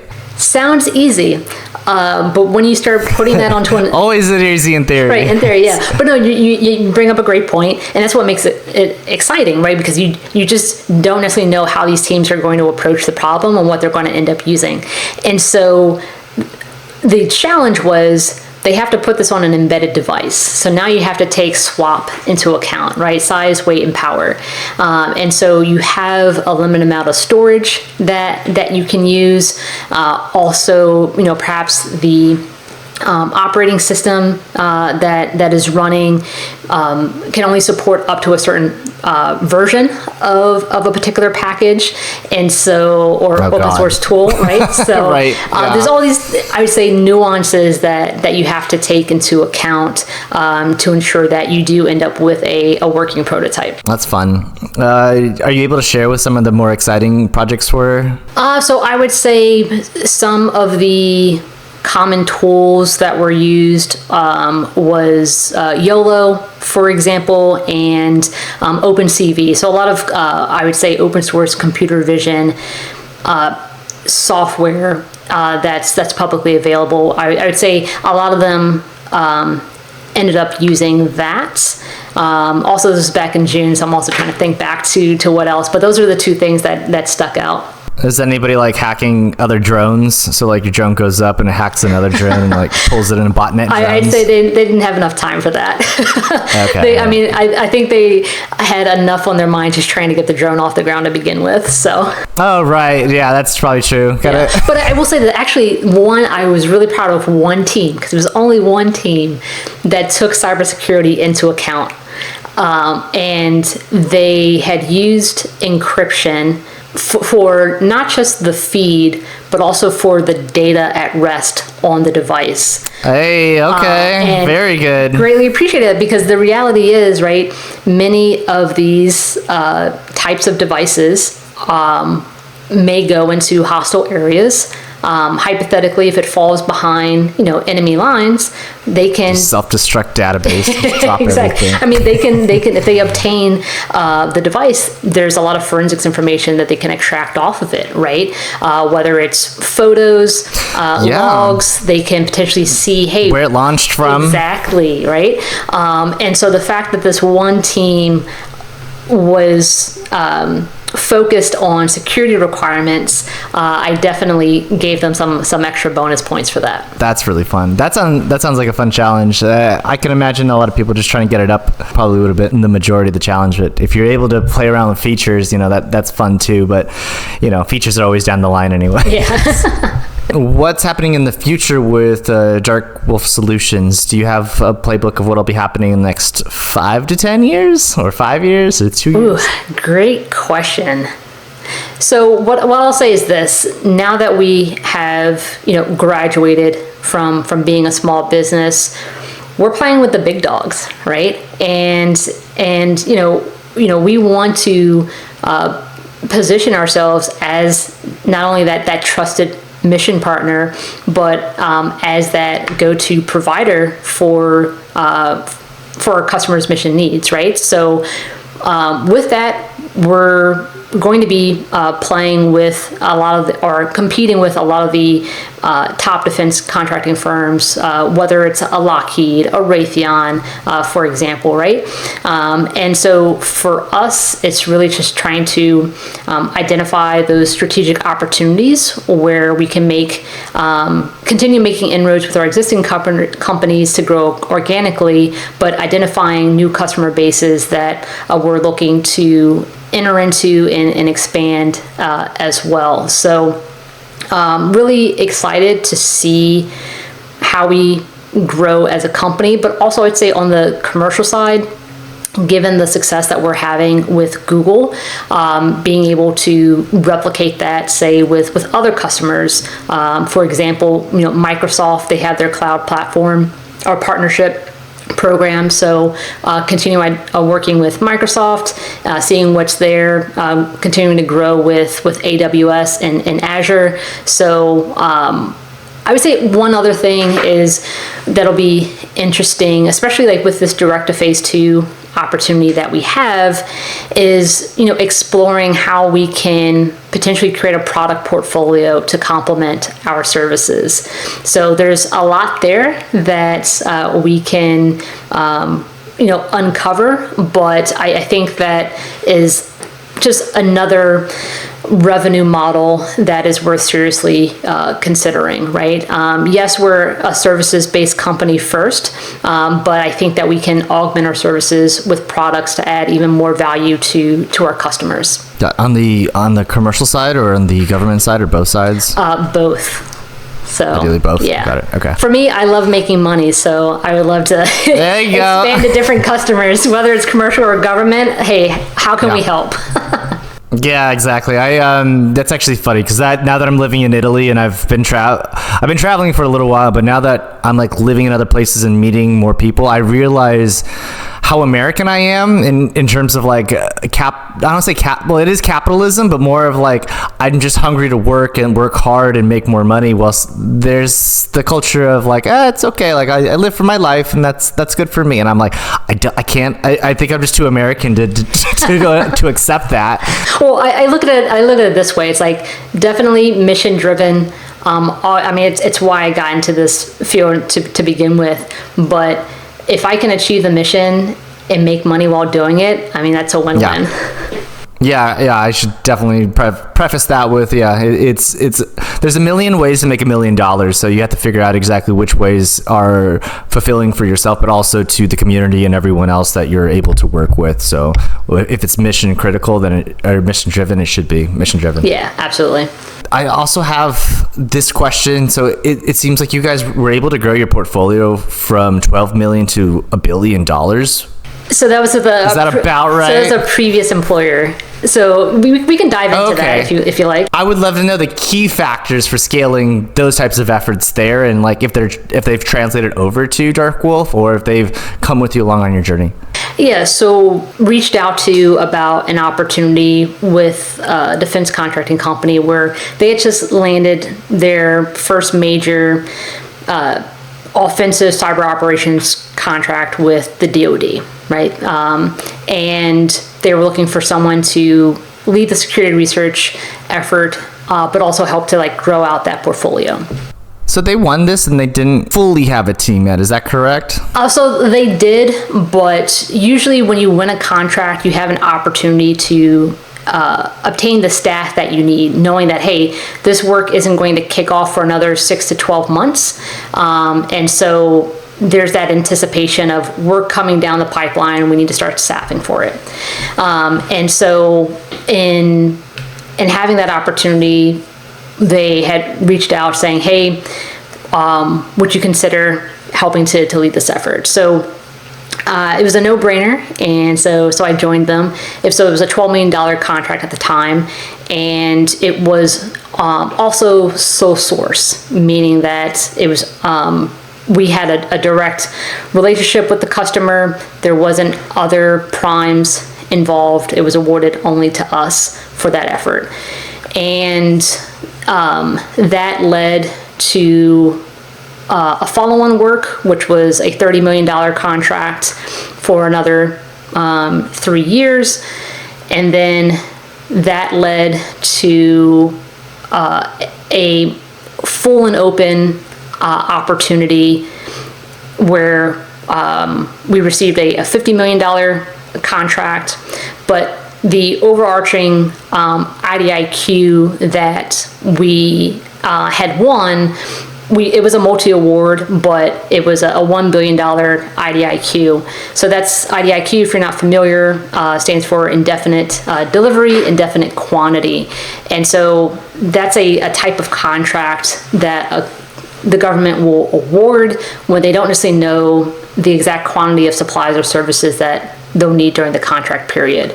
But it essentially just helps to like streamline the procurement process where you don't have to reestablish a new contract whenever they want to request additional services. So to go from 12 million to 30 to 50 to that $1 billion IDIQ over 10 years, again, multi-awards, so there were other primes that were engaged, but the key factors in that journey of growing out this DoD OCO portfolio is the importance of like customer intimacy. Really, I would say very early on when we had that sole source contract, of just developing that relationship with the customer. You have their ear the entire time. And so it allowed us to really understand their priorities, their pain points, their immediate needs, as well as upcoming or future needs that needed to be addressed, and being able to share our inputs and suggestions on how we would go about solving them. And then that would lead them to, hey, you know what, we want to work with you on that. We'll cut you a new contract. And so having that understanding, that awareness, even as a security researcher, like usually, like my team, they just want to be on the keyboard, right? They want to be low level. And I totally get it. I've been there, right? But as your career progresses, you start to see the bigger picture to the work that we're doing, and having those customer engagements. And so for me, it was just really developing that rapport, showcasing not only that I understood their mission, but that I also cared, and that I was also as compassionate about it as they were. And so it really became this camaraderie of like, hey, how can we work together to make this happen for the warfighter? So I would say that was the biggest takeaway, but also I would say that journey really allowed me to understand the strategies behind writing proposals, and knowing what customers look for, what could result in potentially like a non-compliant proposal where you don't end up getting selected or awarded. And so for me, I would say that was definitely a pivotal moment in my career. But at the same time, I also felt like an entrepreneur within a larger company. And so, and being able to leverage, say, the resources of a large corporation, but for the specific effort that we were focused on. Because again, we started out with that one $12 million contract, and being able to grow out to not just multiple contracts, but multi-million up to $1 billion IDIQ contract win is a huge success, and it doesn't happen overnight, right? So, and I would say those lessons learned have definitely carried over to the work that I do here with Dark Wolf as well. Okay, beautiful. You mentioned one thing that I'd like to ask about, and I have another question about the leadership and the people that help present those opportunities to you. The first one being, you said it's very important to understand the customer and their needs and work with them and show them that you care. What are some of the ways that you were able to do that when you were speaking to them? So, one, if you can get into it. I mean, I'm reflecting on it as well, because I've actually never been asked that question before. So thank you for that first time question. Because I do a lot of interviews as well. So this is the first time it's been asked. So what I would say is, one, go to the customer meetings, right? Just showing up. Okay, showing up, yeah. Step one, huge. Show up. Show up and have a presence, right? Don't be afraid to ask questions, right? Because when you ask a question, they see you, they learn your name, they remember your face. This is when it was in person before, the pandemic, and we all started working, remotely with our cameras off. But, right. So yeah, first and foremost, show up and show an interest in what the customer is discussing. Oftentimes the customers would come down for a multi-day event, right? Usually we're doing some type of review process, whether it's like a system design review, or going over like system requirements review. But oftentimes they love coming down to Florida. So when they come down, we'll go out for lunch together. So I will actually go out to lunch with the customer. Or I would even say, hey, you guys are in town for a couple days. Rather than just going back to your hotel, our program would take them out to dinner, right? And so it's after hours, it's after work. I'm going to that customer dinner. It's not required. Of course, it's strongly encouraged, but oftentimes there's this misconception of like, oh, it should only be like the program manager and the customer, right? Or, oh, maybe it should just be like the chief engineers or the technical leads that go. But the employees are also welcome to join as well. And so it might not seem like a big deal, but even going to those after-hour engagements with the customer goes a long way. Because again, that's another opportunity to hear from them, but also you get to know who they are outside of work, right? So you get to learn about their families. That's very important. You get to learn about their hobbies. A lot of people like to brew their own beer, for example. And so next time they come down, I'm asking them, hey, what's the next batch of beer that you brew, right? Actually, I want to jump in because I remember that when we first started our conversation, we were first meeting, you had said that you had visited and come over here to Italy with your husband, right? Yeah, for our 10-year anniversary. You really enjoyed the wine, yeah. So you're not here yet, but I have a bottle. Nice. This bottle is made by my wife's grandfather, who has a vineyard, had a vineyard for generations. So awesome. We'll be able to send you a bottle if that's amazing. Awesome. Thank you. Thank you. Would love to send that out to you. We got to figure out how to get over to you, but we'll figure that out. But no, I appreciate that. Of course, but I think you're 100% right with learning those hobbies and learning more about the individuals themselves. So yeah, so essentially all those interactions, they add up, right? And they just don't see you as yet another company or a vendor. They see you as a partner. Exactly. Yeah. And so whenever something comes up, the first people they're going to call is us, right? And so yeah, just taking the time to build that relationship with the customer is key to working in this industry, especially with the federal government. Okay, excellent. And then the other thing that you had mentioned was that you were working within a bigger company, but you still felt that you were still able to be an entrepreneur and be able to take the branding and the naming of them and go out there and win businesses. So my question is, did you have somebody in that company that was inspiring you and pushing you as like a leader to say like, here, take our brand and go out there? Or was it kind of like, here's a job, bye? Like, was there anybody to guide you on that? Yeah, I would say I definitely had developed great mentorships while I was at that employer, and we still speak today. One of them is now retired, so I'm very happy for them. But I would say because I demonstrated great performance on the job, but also I had showcased interest in what they were doing and asking questions, and just really, for me, one thing I found, it goes a long way just asking, hey, how can I help? Because you just don't know what opportunities that's going to lead to. And so, for example, a proposal was coming up, and the lead proposal writer was working on it, and I was just like, hey, how can I help? And pretty much he took me under his wing, and I learned a lot from several of them.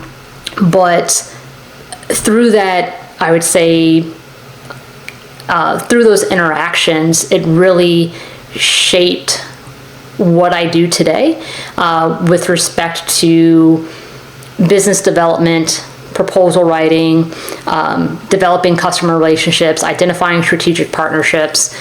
And I definitely would, I give a huge shout out to all my mentors throughout my career. Right? It's been 18 years. There's been a lot of mentors along the way. Any names you want to shout out? Anybody you know? Oh. Top of the head? Well, I would say this, I don't want to not name someone and get someone off the list.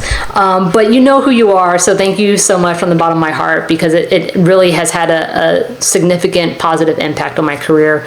But I would say that by demonstrating a commitment to the work, and for me, I hold myself to high standards, and so knowing that I'm putting out superior quality work allowed them to entrust me to take on more opportunities, right? So eventually it became, hey, I'm now leading the proposal, right? Or I'm now serving as like the technical architect for the technical volume. So it definitely, again, doesn't happen overnight. It takes time. But, I definitely have learned the phrase, like, if you want to go fast, travel by yourself. If you want to go far, let's travel together. So, I'm definitely indebted to my mentors. I think there's also that quote. It's the way, oh man, I'm going to butcher it so bad. It's something about being on the shoulders of giants. If I'm... Yeah, standing on the shoulders of giants. If I'm able, because I'm able to go so far is because I was able to stand on the shoulders of giants. Absolutely, yeah. Okay, great. Now, I would love to hear more about you and your life. So, we'll go back a little bit, and then we'll come back forward and stuff like that, and talk about the different types of businesses and entrepreneur stuff that you've done. So, you had mentioned the Oregon Trail, that you were restricted from, I think, school or education. That you weren't allowed to play at a specific time, and you're like, I'm gonna bypass this. And you were able to get past that. It was during recess. So we had a computer lab in our classroom. They were usually unlocked, but this one particular day during recess, they weren't, and I wanted to play Oregon Trail. And the teacher was also on break because it was recess, and I was like, well, I was not expecting to be prompted by a lock screen. So being naive as a kid, I was like, well, I'll guess the password. You guessed the password correctly, and then were you able to play at Oregon Trail? Yeah, so I got to play Oregon Trail. I probably died from dysentery, as we all do when we play the game. As we all, yeah. So my question wanted to be, outside of security and everything, just the game dynamics. What role did you pick when you started off? Do you remember? I don't. Profession? I don't. If I went back to the user guide, I probably might remember. But yeah, I mean, as a kid, again, being very young in elementary school, just picking any character and trying to cross the river without drowning or not dying. Everyone just dies. Yeah, I remember distinctly. I picked the banker because I'm like, cool. I'll just buy all the stuff I need, and I don't think I bought any medicine, and everyone's just dying. And then I think holding on to all the money. Yeah, I was like, well, at least I won't die of being poor. I don't know. I was like, we'll just buy the guns, buy the food and everything, and buy my oxen. I had everything because I bought it, but I think it literally took 15 or 20 years to me realize maybe I should just be a doctor, and then everything was fine. Well, it's like well, that could have led you going into Wall Street, right? Or actually becoming a banker, but yeah, exactly. Yeah, there's a good game. I tried to hack. It was kind of the same game thing mods on our computers at schools. Well, I have my first podcast episode. I talk all about the game mods. I was just downloading every single hack for every game I had, and just blowing my dad's computer up, just breaking it consistently. Sure, I'm sure you got a couple malware packs along the way. Oh, it broke down. And he's like, why did it break? I'm like, I have no idea. I have no idea why this thing broke. I just downloaded a thing from a game and I just wanted to play. Right. Now it's broken. Yeah, it was the worst. I know I just downloaded a bunch of malware always, and yeah, probably not a good thing, but good times. It was, well, whoever was on my dad's computer, I'm sure they were having fun. But yeah, so I would love to talk more about different types of entrepreneurship journeys and ventures and things that you've done. So other businesses that you've started, and even just the ideas of this would be a cool business, but then you wait a little bit longer with that thought, and you're like, never mind. Do you have any good stories of things that you want to create or still want to create and that are going out there? Yeah, so I mean, I've explored a variety of, I would say, different side hustles, right? So Yes. Now, I will say this, I didn't really realize it until thinking back on it, but I've been an entrepreneur ever since I was a kid. There we go. And stories. Yeah, stories. Stories, right? So, not many people know this, but I grew up in a low-income neighborhood, right? Financially poor, but culturally rich. And beautiful. With that, at a very young age, just, again, having the personality of wanting to help. Like I wanted to help out my parents, right? And so the first ever service, because I didn't necessarily formally create the business, but the first business I felt like I created for myself. I called it Swifter Sweeper, and it was a neighborhood cleaning service. Nice. And this is back in the day where we had, Clippy in Microsoft Word, right, with the clip art, right? We're going way back. And so I created the marketing flyers. I created a contract. So I had like my composition notebook with like a Sharpie writing out the contracts. I had my parents review it. How old were you at the time? I was in elementary school. So like 7 or 8. 7-year-old coming up with contracts. And so essentially I wanted our neighborhood to have clean streets, right? I wanted to walk out of my front door and see that we lived in a clean neighborhood. So I would charge like $5 to sweep like the front sidewalk and patio area of my neighbors. When it would snow, right, I would charge more than $5 to shovel the snow off their property. And then in middle school, got more serious about it, and I was like, I don't like physical labor, so I learned that very quickly as a kid. And because I was doing quite well in my classes, a parent came up to me and was like, hey, would you mind tutoring my kid, my son? And I was like, yeah, sure, absolutely. We can do like summer tutoring classes so that come the new school year, he's good to go. And so I called that business Fun for Knowledge, right? Because I love teaching. I learned that at a very young age as well. And so I was like charging $20 a session. Which, as a kid, that's good money. But at the time, I didn't really learn yet about saving money, right? And so the money I earned, I would just go to the corner store, get my Sprite, my pack of Big Red, and like a strawberry shortcake ice cream, and I was living the life. There you go. Right? Yeah. I didn't have to ask my parents for money. I could just get whatever I wanted. I quickly realized like I blew $50 on like junk food as a kid, like my first time making money. Again, $50, I thought I was rich, right?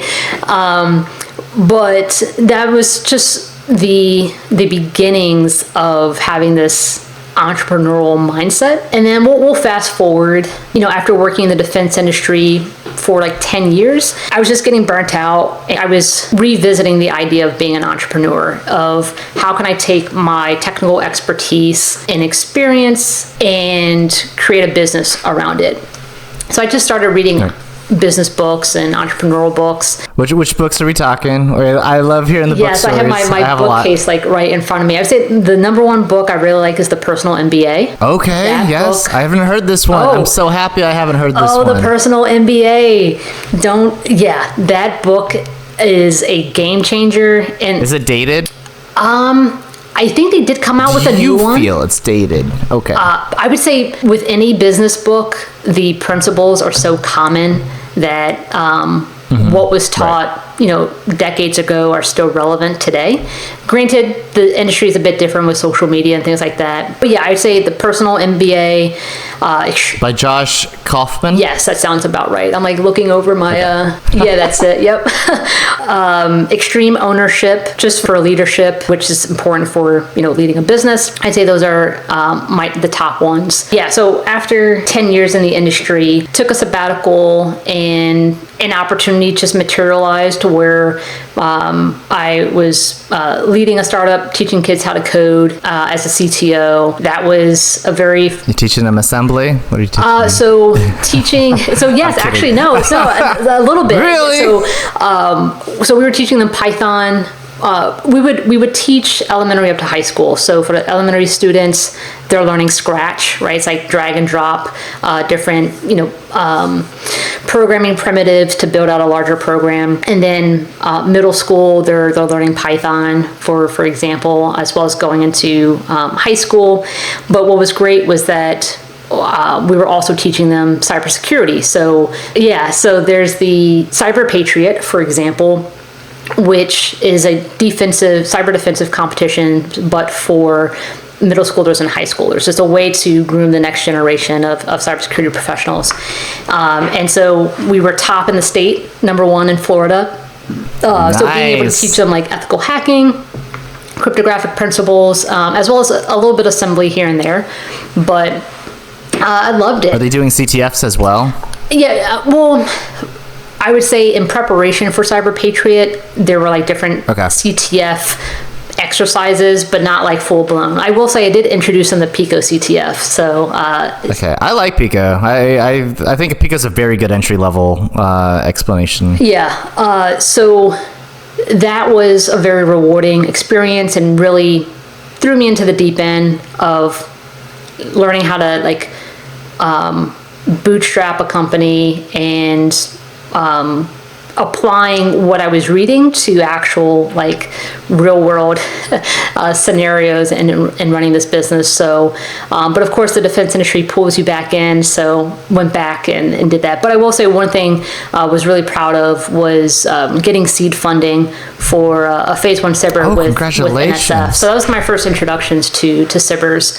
And of course not the last since we've been talking about them. But yeah, I would say went back into the defense industry, and I just find that there's these periods where it's like, hey, it's good to take a break from the defense industry and get exposure to other things. So I would say the next thing was when the pandemic happened, it was a great opportunity to reevaluate, hey, what do I want to do, right? And I was like, I don't want to work in a SCIF, right, a secure facility during the pandemic. There's like no windows, poor air ventilation.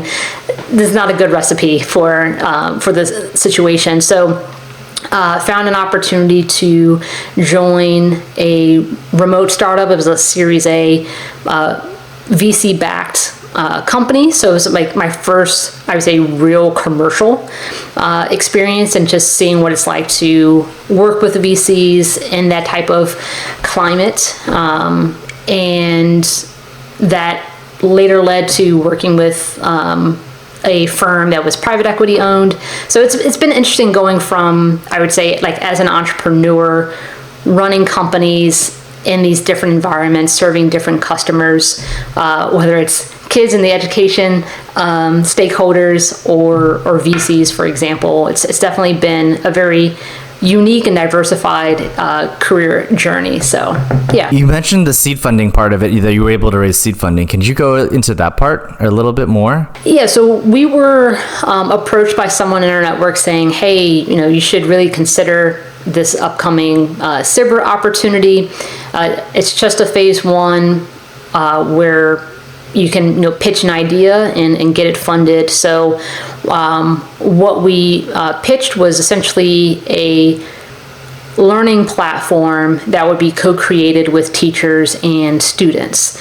So rather than developing a platform in a silo and then trying to sell it to educational partners, it's like, hey, if we're going to build this from the ground up, we want to get that feedback from students, parents, teachers, so that includes the features that they actually need, as well as will help to accelerate their learning. So incorporating gamification, for example, to incentivize the kids, because they don't want to feel like they're learning, right? Or that yet they're in class. No, gross. They just want to play games and have fun.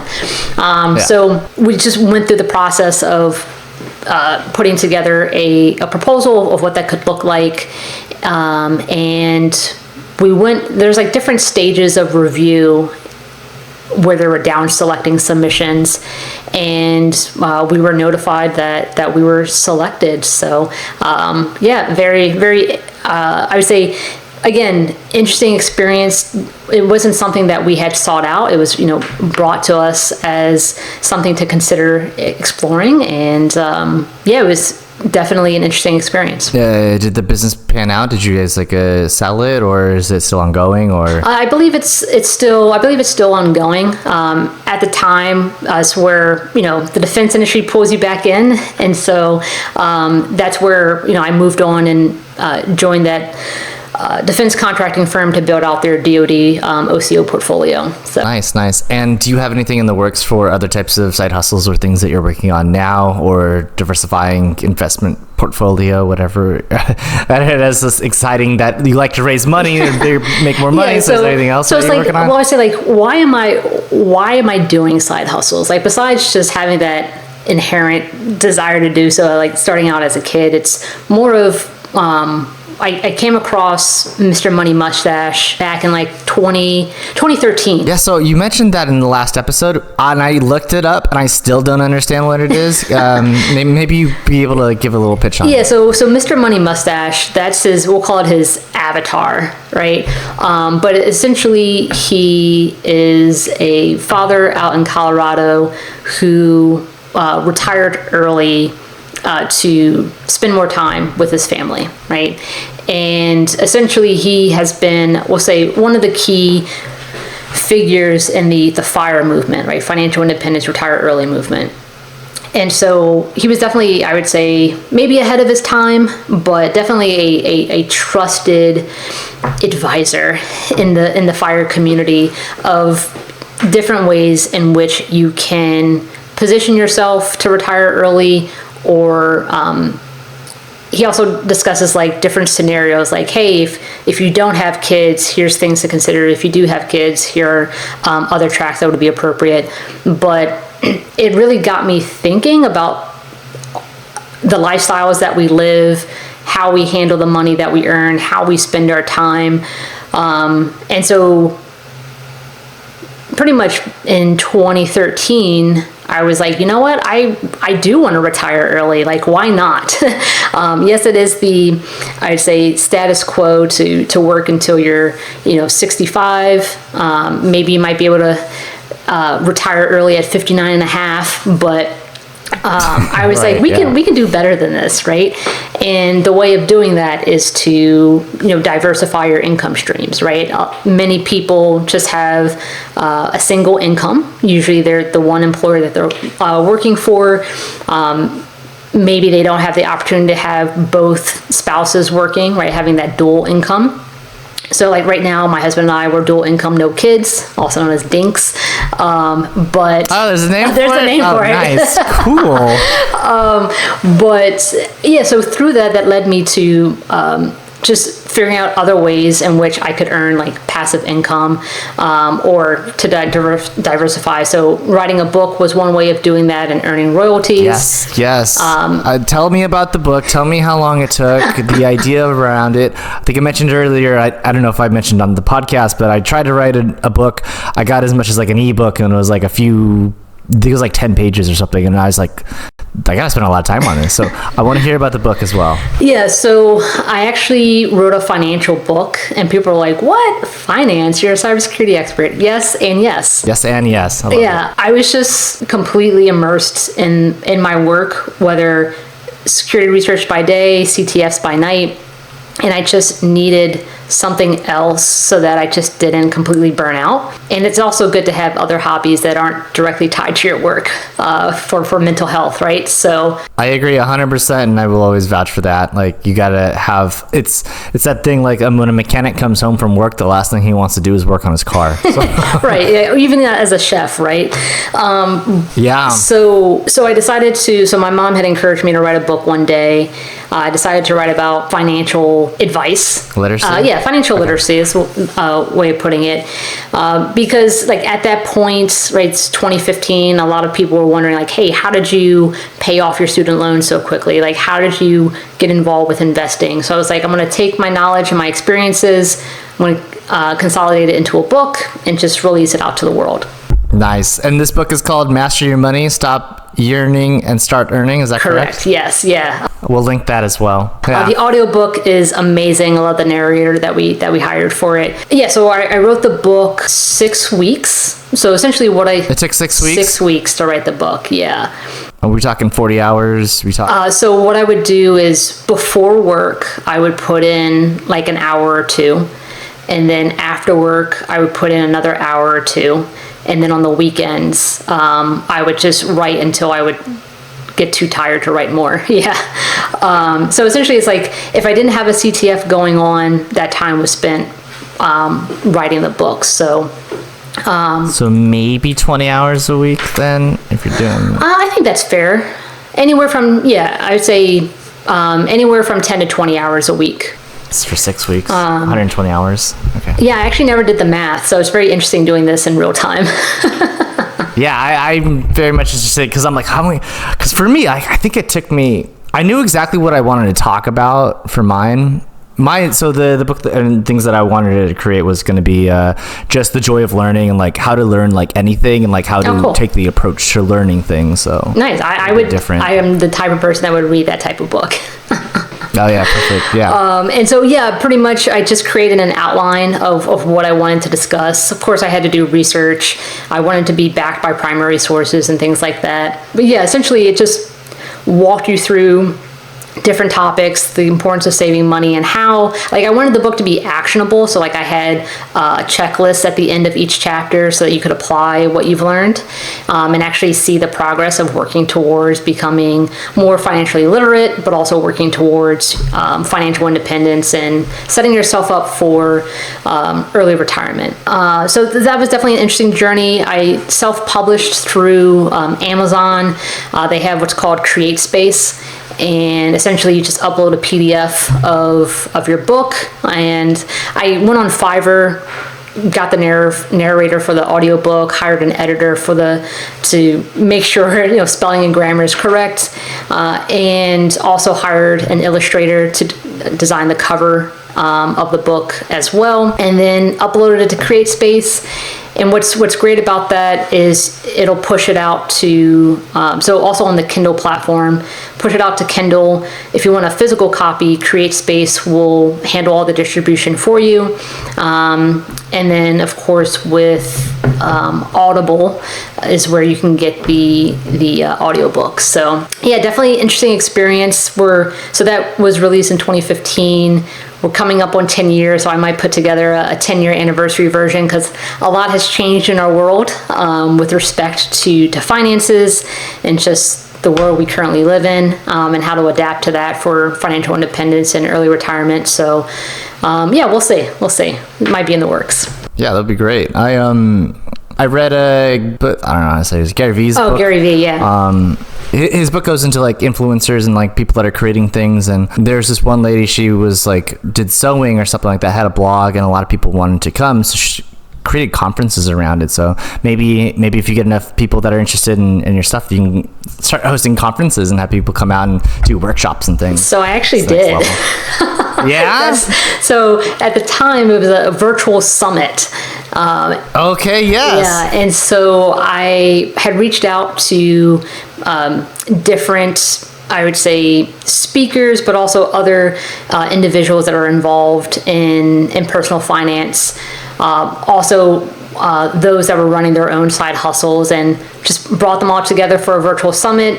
Had about an hour podcast interview with each of them, and then released it over time. So we covered a variety of different topics with that as well. And so essentially the idea was take the book and then, how can I repurpose it for other passive income opportunities? So with the virtual summit, people had to buy tickets to get access to the event. And then from there, created a Udemy course around it, which still get, royalties from as well.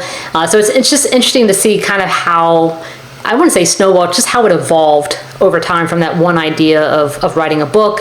And then that also led to being a guest speaker at universities. And it was definitely a eye-opening moment of how I could essentially create my own business from a simple idea. Yeah. I mean, a simple idea. Writing a book is a tremendously great. Well, the simple idea is hey, I should write a book. Then the next question is how?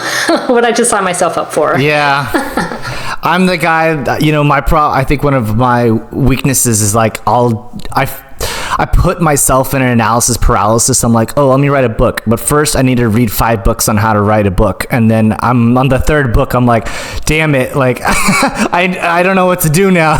There's 3 different opinions of what I should be doing now. And I just get stuck. Yeah. And that's when you say yes to one thing and you're saying yes to many things. Yeah, exactly. So do you have any other books that you plan on like writing or stuff like that? If it's going to be this one, To Mastering Money, or if it'll be another? So I do want to write a technical book. Like get published by No Starch Press or something else? Yeah, whether it's through No Starch Press, Wiley, or some other company. I did like the self-publishing experience because I felt like I was in control of it. And so I could like play by my own schedule and go at my own pace. But hey, if any of the publishers are listening to this, if you're interested in working together, we can maybe write a book together one day, right? But I would like to write a technical book.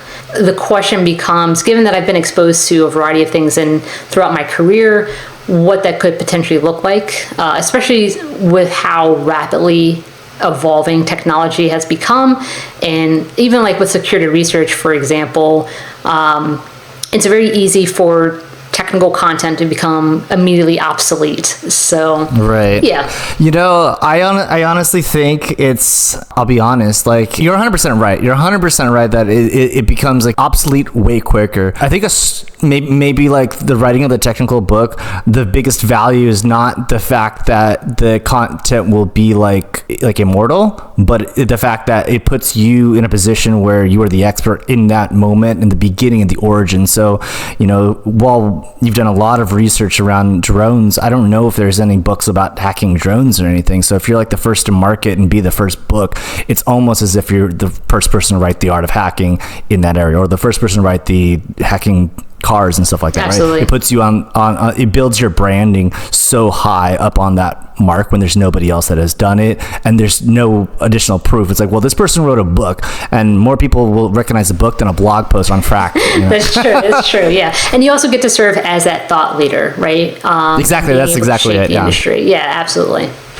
We've talked about different types of entrepreneur things in terms of books and stuff like that. Do you have any investment advice that we can legally bind you to for anything that you want to give advice on? What I would say is invest in yourself. That's what's I won't take that as like a cop-out answer, but definitely like when you invest in yourself, it opens up so many more opportunities. As someone that teaches offensive security trainings at different conferences, which is yet another side hustle, it's, you know, at first it might seem expensive, like, oh my God, this training is $1,000 or $5,000. It's all relative, but making that investment is going to have a much significant return, whether it's, you know, being able to land a new job or position, right? It might lead to a promotion, or it could just lead to other career opportunities to help, you know, expand your knowledge, skills, and abilities. So first and foremost,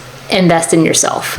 So, and in regards to the paying for learning, different types of learning and workshops and courseworks and stuff like that, I highly recommend, my 2 cents in advice would be that you also network, speak to everybody in the class, all the other students, network with the instructors as well, and then talk about how you're learning it on all of the platforms everywhere else, because you never know who's going to be listening and like, oh, you know, I didn't think this person would be interested in this, but now that I know that they are, you know, maybe there's another opportunity I can connect them with. Yeah, absolutely. I mean, even like for me, I'm always like, it's important in my role to stay on top of the latest technologies. And so I'm looking at not only my teaching trainings, but I'm also looking at other trainings to take as well, that I know, hey, this is going to be an important topic in the next, say, 6 months or so. I need to start getting more exposure and becoming well-informed about it, so that, hey, if I see that proposal opportunity come out, I can definitely like speak to it, for example. Or maybe like one thing with the trainings is that you're going to get access to like those instructors' tools and techniques, but you get to see like how they're approaching problems that you can then take back and implement as well, right? So yeah, a lot of many benefits of investing in yourself and attending these different, we'll say, you know, paid training opportunities. As far as other investments, I would say to each their own, but just invest what you're... I was kidding, you don't have to go into the business side. I just say invest in what you're comfortable with and what you understand. That I'll say that.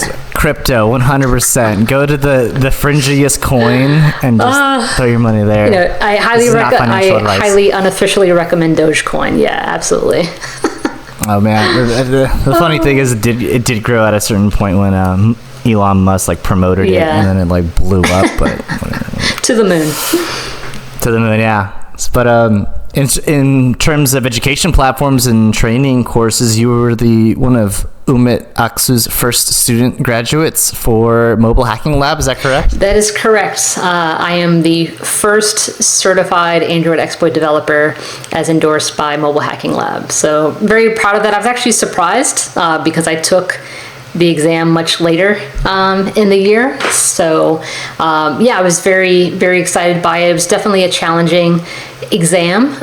Went through the VRE roller coaster during the 48 or 72 hour exam period. But I would say for anyone that's interested in getting into Android security research, which is learning about additional tools and techniques, definitely check out Mobile Hacking Lab because they're doing great things over there. Yes, I'm currently a student right now. I'm going through the application reverse engineering for the Android ones right now and playing with Corellium's tool. Nice. It's very interesting. I was even trying to virtualize some of the environments using Graymotion as well as Android Studio, but I think they're running on the x86 64 architecture, so I couldn't even install the APKs. Well, so for that, because we use Genymotion as well, there is an ARM extension pack for Genymotion. Is it in the community yes, Graymotion version? Yes, it's publicly available. I will send you the link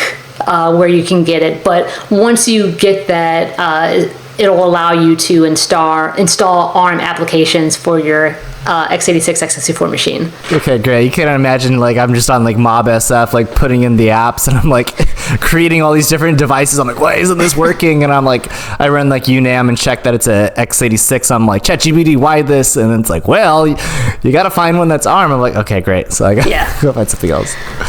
But as you're going through the course, definitely use the Corellium devices. Yeah, I love Corellium. It's a terrific platform for mobile research. Definitely check that out as well. I'm very excited to continue with that training and such. So yeah, then I'm getting into the userland stuff and fuzzing kernel stuff. So it's exciting. It's exciting to see okay, now I know more about the applications. Now let's get deep. Sweet. Yeah, I do have the Android kernel certification that they have in my sites. So that'll probably be an end of year goal as well. Okay. Did you do the userland one as well? Yeah, I did the userland and fuzzing exploitation class. Yeah. Okay, cool.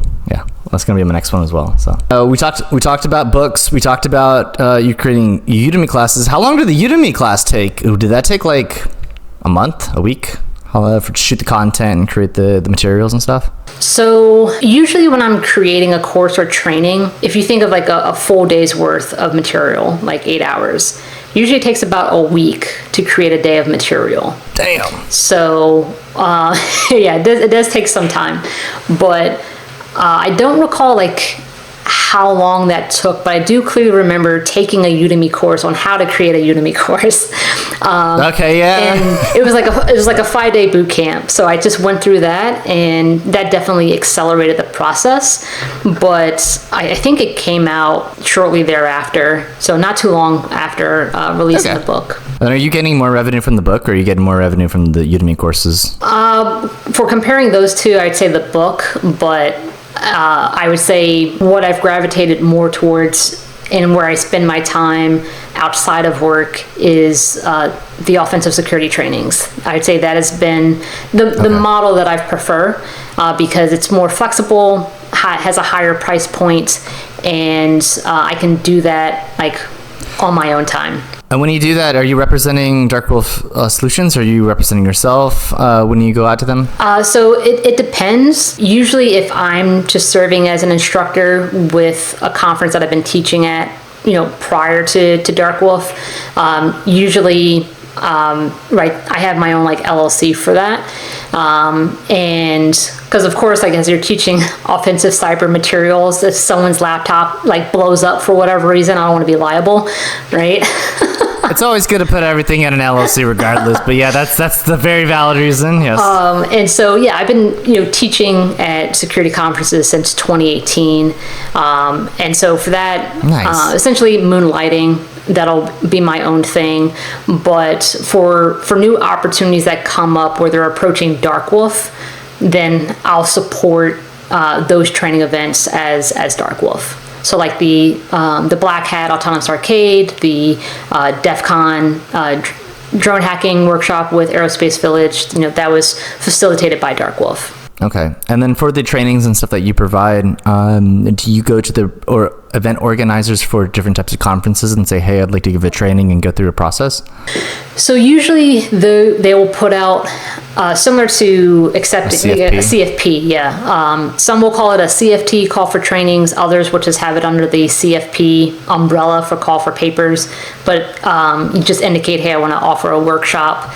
And given that there's so many conferences that are happening, it's hard to teach at every one of them, let alone attend them, right? And so I pretty much like narrowed it down so that it's not distracting from the work that I'm doing at Dark Wolf, but also I realize I need to have a good work-life balance. And so, as much as I would love to go teach at another conference, I kind of weigh that against, hey, is that an opportunity where I can actually just, spend time with my husband, spend time with family and friends, or maybe just get some more rest, right? Because I travel a lot for work also. So I pretty much have narrowed it down to, teaching anywhere from 2 to 4 times a year. And it's usually with with conferences that I've already have a relationship with. Okay. And then the material and stuff like that you do when you give your coursework, it's offensive security. Is it around mobile research or is it around drones or what's around? So I teach a variety of classes. Like, for example, we have B-Sides Orlando coming up on October 18th. For their workshops, and the conference is on the 19th. I'll be teaching software reversing made easy using Ghidra. So introducing people to how they can go about reverse engineering software, introducing them to Ghidra. Earlier in the year, I usually, every year I'll teach machine learning for reverse engineers.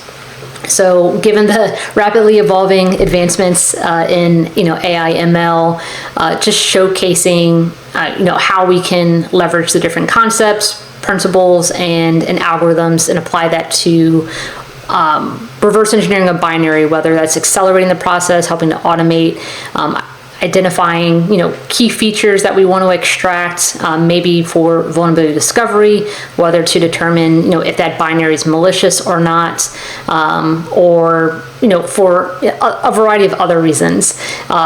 It's been a very interesting field. Do you have them create their own machine learning models, or is there plugins and stuff like that you can say these are the things we want to look at, and here's how to create the features and run? Yeah, so I teach them.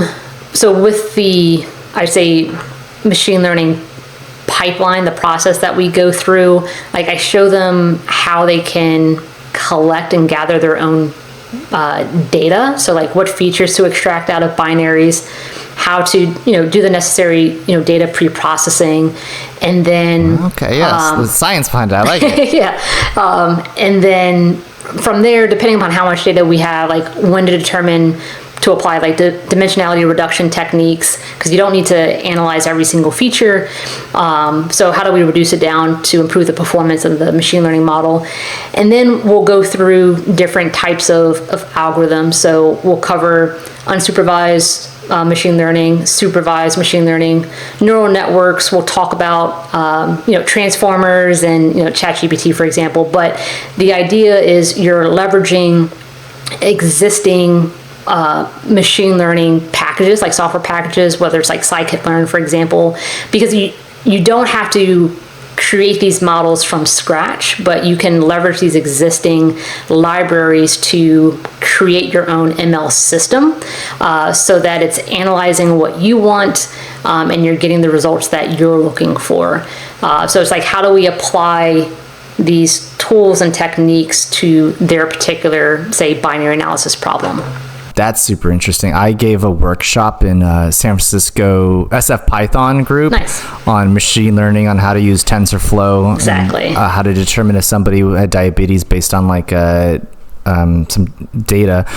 And like I gave it was like the room must have been like 150 people or something like that. And I gave everyone.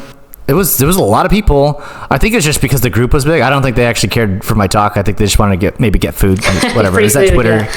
It was at Ukta or something like that. But yeah, I think it was just for the free food. And like, I'm like, okay, here's all the materials if you guys want to follow along.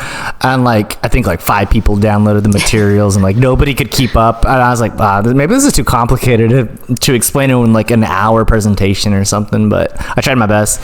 But it's great that it's over a few days. You explain the science of and the algorithm, the formulas behind like what are the features, and then which ones are more important to focus on, and then run it. That's super. And like we go into like how the algorithms work, how they're designed, when you should use one algorithm versus another. Which ones versus the other ones? Yeah, exactly. Brilliant. That way they have a really more than a good understanding of how it all works, so that they can confidently take it back to their work on their projects or side projects.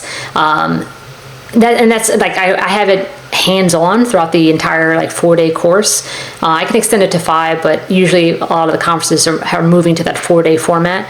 But yeah, for me, I want my students to feel confident in what they're learning, the tools that they're applying, because they pay good money for it, right? So yeah, I want to ensure they're getting that return on investment. So you mentioned those 2 courses. Are those do you have other courses as well? I used to teach pretty much modern Linux exploitation, focused on 64-bit binaries. So that's pretty much, I started teaching like Ghidra reversing. That naturally led to doing Linux exploitation. And then I'd say the Ghidra course is something I do recurringly, but with the boom of AI and like Gen AI specifically, I've primarily, like I'd say my machine learning for reverse engineers has become like my new signature course that I've been offering for past 2-3 years now. So yeah. That's super exciting. Do you see more courses that you'll be developing, whether it be through machine learning and AI stuff or something entirely different? So we cram a lot in 4 days. And by the end of it, I can, like, even my head is exploding. So one thing I might do is kind of break out the deep learning, break it out and dive into it more, so that there's just additional topics that we can cover. I try not to fit too much into it, because I know that by like day 3, everyone's exhausted. Their brain is already fried. I'm like, let's talk neural networks. So, yeah, we're just getting started. Hope you like the intro, the appetizer. Now we're getting started. Exactly. Buckle up. But yeah, that's an area I know students have expressed interest in for deep learning. And then, of course, Gen AI has taken everyone by storm, which is a subset of deep learning. But, that's a beast in itself and could be its own course. So we'll see, right? It just depends upon how much time I have in a day.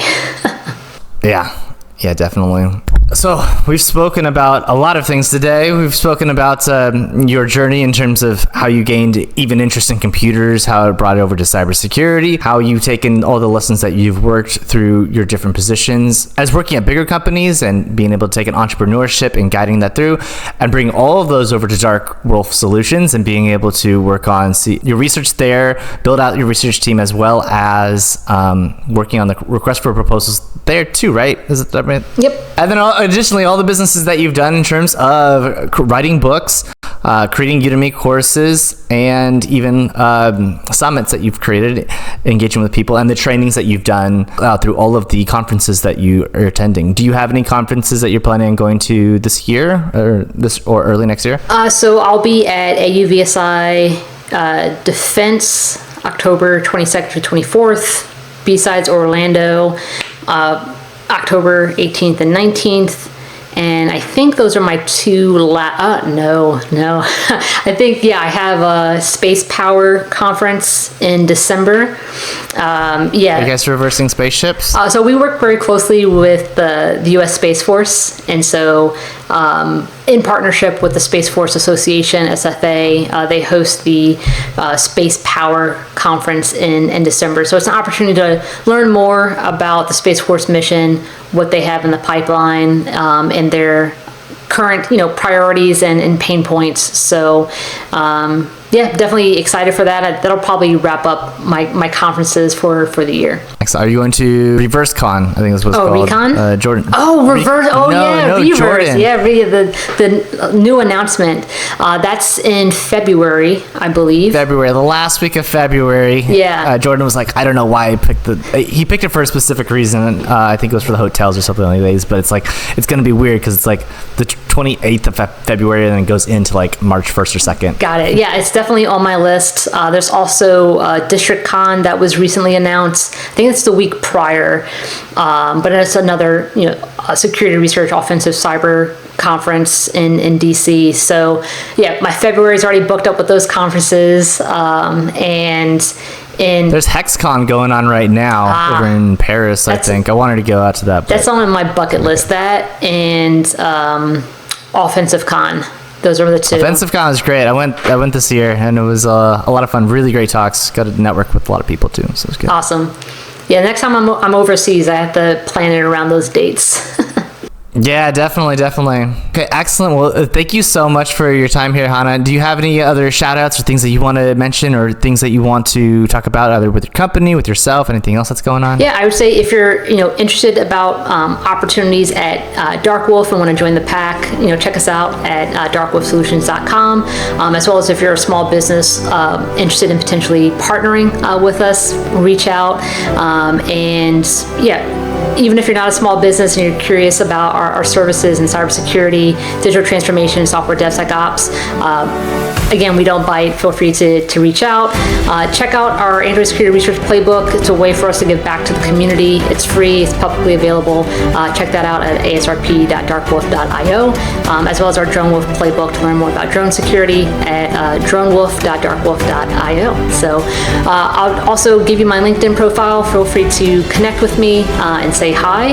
And once again, Chris, it's been an amazing opportunity. I know you and we can talk all day, but I appreciate really having the opportunity to chat with you on your podcast. Yeah, definitely. I was actually terrified to speak before because when I listened to the episode previously, I was like, damn, they talked about everything I want to talk about. I don't know what I want to talk about, but I'm glad that I was able to figure out some points of conversation that we were able to keep a smooth conversation. It was very easy to chat with you. Absolutely. It's a lot of fun. Yeah, it's been a pleasure having you as a guest. So I'll put all of your links and everything that you mentioned inside of this podcast episode so everyone can follow you and keep up with you there. So sounds good. Thank you so much for being on the podcast. We really appreciate you having me. Thanks, Chris. Keep being awesome. Take care. All right. You too. Cheers.